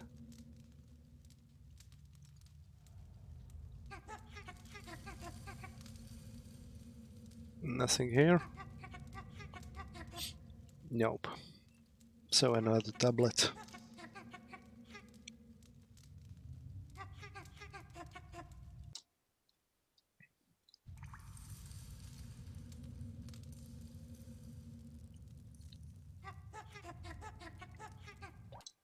Essence within to nurture flesh and essence without to strengthen it. Each generation, the Anumfoth must stand before the autumnal beast in judgment. The wise endure, passing on their strength. The weak are eaten, their souls ripped to pieces and lost for all time, removing such weakness from the cycle.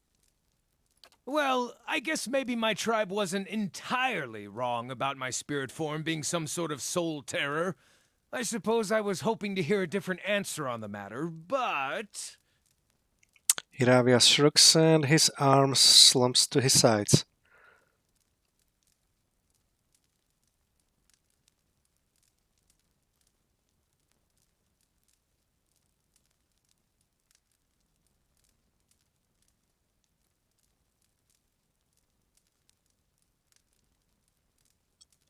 Did it ever occur to you that Gillivan was testing you and you passed?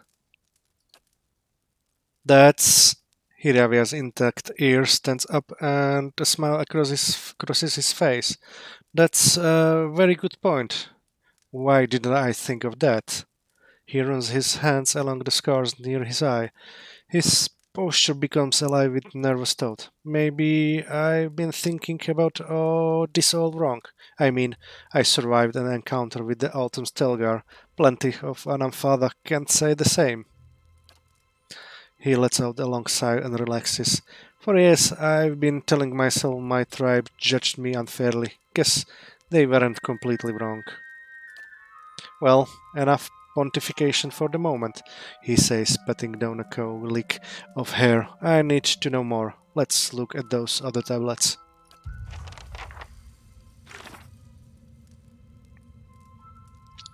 We found a stone tablet that spoke of spiritual leaders of Glenfattens being judged by the Autumn Stelgar. The writing suggests that the Stelgar kills unfit and Anfada, destroying their souls in the process.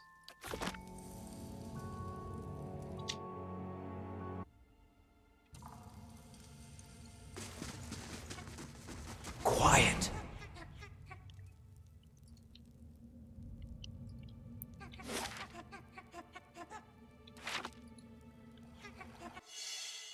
Now here's something.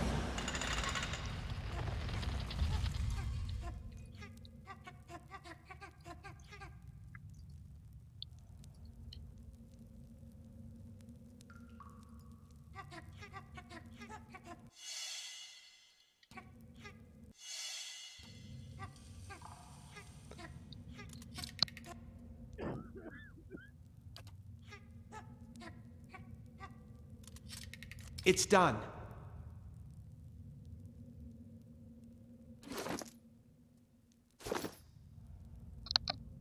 And that would be stealing again.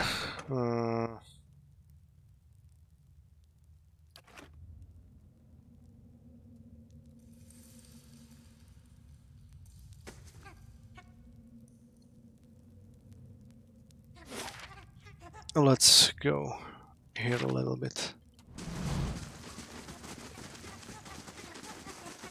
I'm on the trail.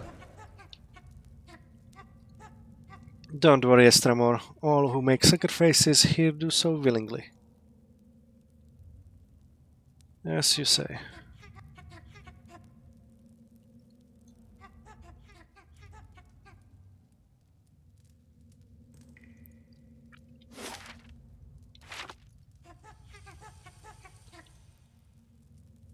Oh.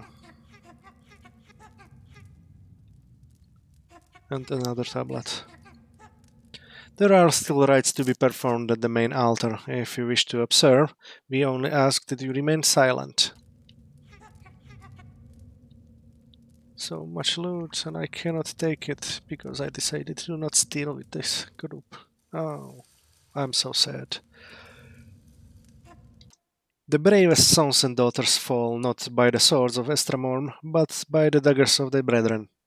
Is not the water sacrificed unto the plant, and the plant sacrificed unto livestock, and livestock unto man?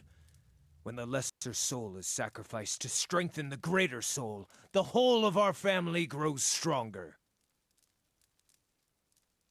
I suppose I get the argument. We all have to kill and eat, constantly for that matter, to live. This sounds like it's talking about the Blood Sands rituals. I wonder how, or even if, this is relevant to me.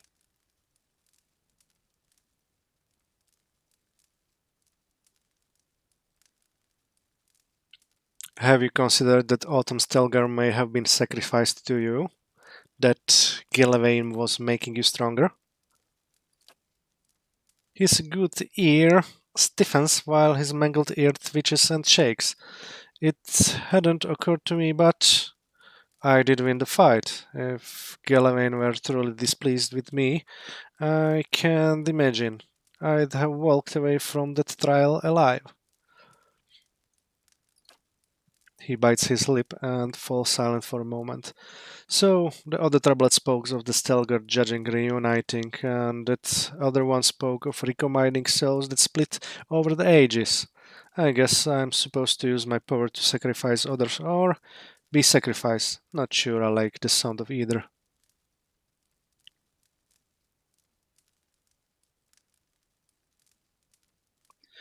Are you thinking your options on Gelavain's gift to you? Hiria's face squints and he rocks his head to side to side. Well, yes and no. He fists ball up and he releases a long sigh.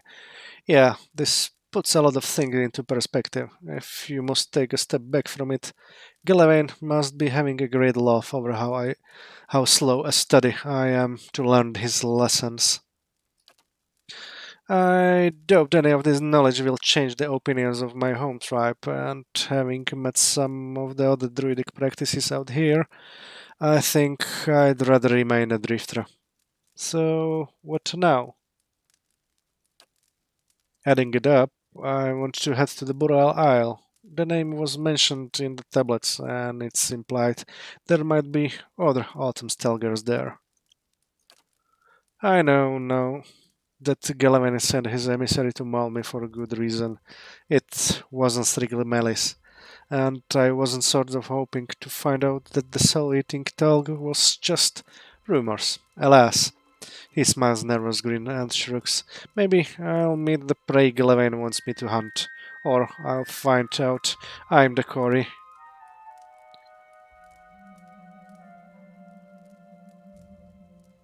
Do you think you have some destiny to consume someone's soul?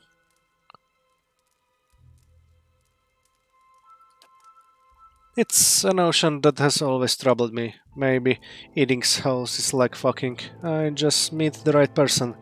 Instinct will take over, and I feel ashamed yet smack the following morning.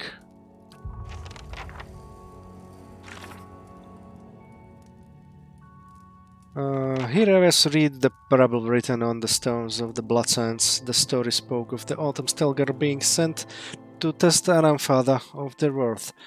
Those that fail are consumed by the Stelgar, so that their weakness does not live on and multiply.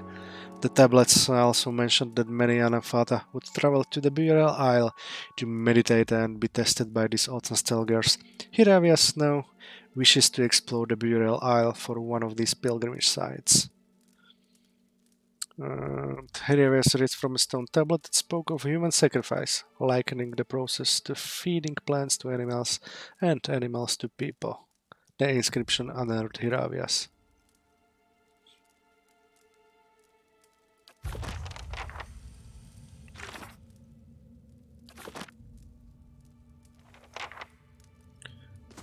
Okay.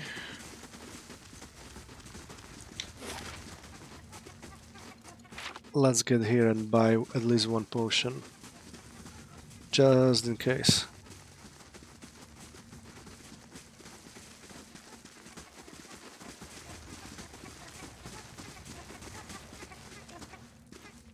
Something more? I'd like to see what you have for sale.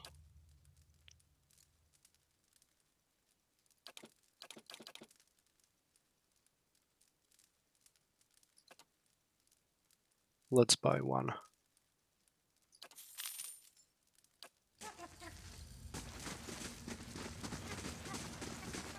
And now going to the last place where I still wasn't.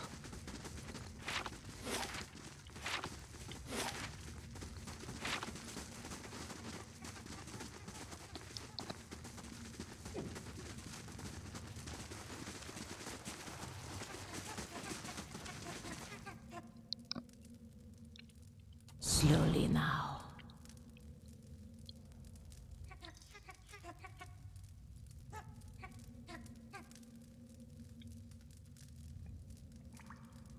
As your blood flows, so shall your essence.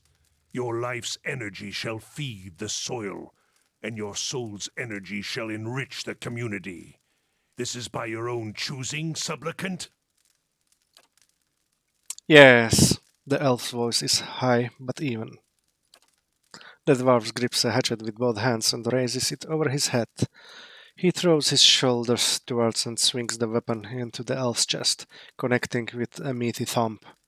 Blood gushes around the blade, and the sacrifice screams rend the air.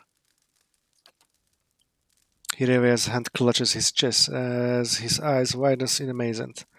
I did say I wanted to do the teachings of other druids, but I think I was imagining more dried herbs and chanting. We never did that in my circle back home. Never. Despite his early agreement, the elf thrashes atop the stone table, his torso arching while his arms and legs remain tied in place. Meanwhile, the dwarf spreads his arms wide and allows blood to splatter his robes. When the elf is finally silent and still, the dwarf pulls his hatchet from the body and wipes it on his ham.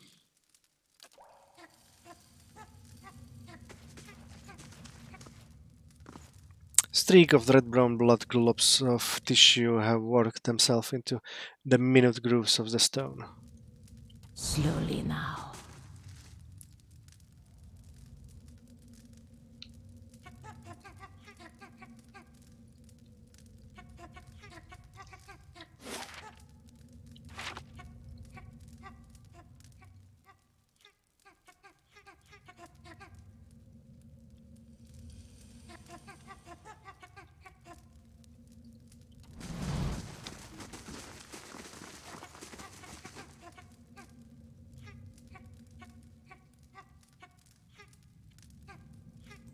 Let's talk to him. The dwarf wears crimson robes that are stained and streaked with dark patches. His face is smooth but lacking youthful elasticity. It's as if the lines and wrinkles have been formed and erased many times over. He watches you with eyes like two black pits as he wipes his hatchets on his robes. Hi, Lestremor. No one comes to Blood Sands without a purpose. What is yours? Who are you? I am the Archdruid of the Ethic Null. For centuries it has been my duty to guide our rituals and guard our knowledge. It is work that requires a certain resilience, but it is not without its benefits. Rechstein's easily smooth face is motionless as he watches you. Tell me more about the Ethignol. We are a druidic order that has been in Twin Elms since Anglican times. Our founders came, our founders came from White March, seeking a place where we might practice our beliefs in peace, as it were. Unlike most of our Glenfathan brethren, we seek answers in the world around us rather than in the teachings of the gods. We believe that all life has power and that this power can be siphoned and conducted. We are not, as some suggest, madmen and murderers. Of all our rituals are conducted with willing participants and through methods that have been tested and refined over centuries. He nods, his black eyes shining. This allows us to create the warpaint for which we are respected, if not loved.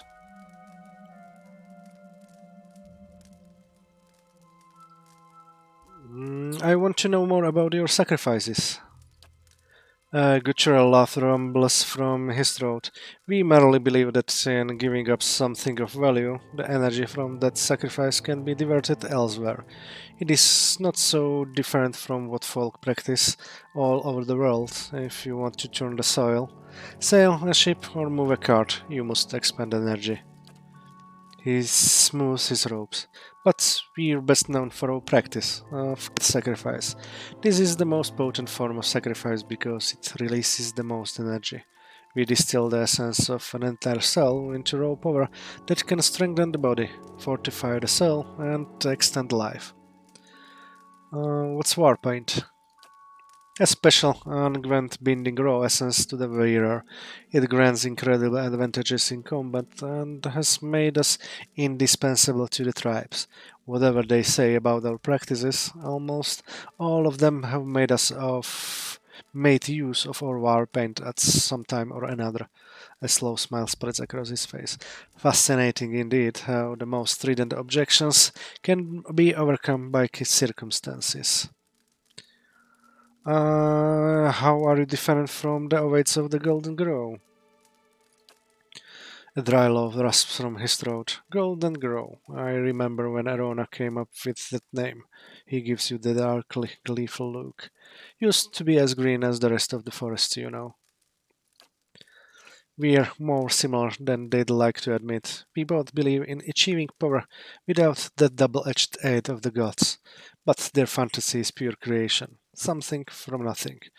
They blind themselves to the fact that all life, from the mightiest dragon to the slimmest blade of grass, requires death, and the greatest ends require the greatest sacrifice.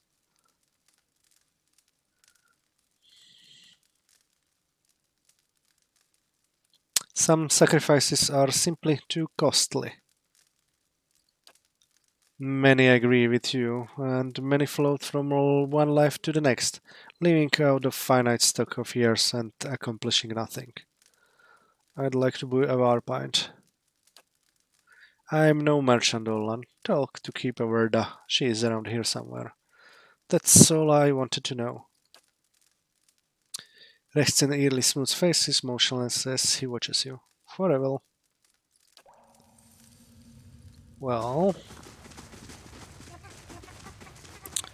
Yeah? let's check Hirawi as if he has something Need new something? to talk, and looks like not. That's all for now. Let's continue on our journey. We can speak another time. Lead the way. And that will be it for now.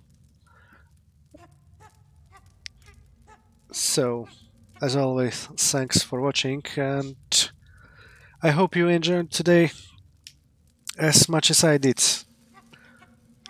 So, if you enjoyed it, please feel free to follow me on Twitch, Mixer, or subscribe to my YouTube channel.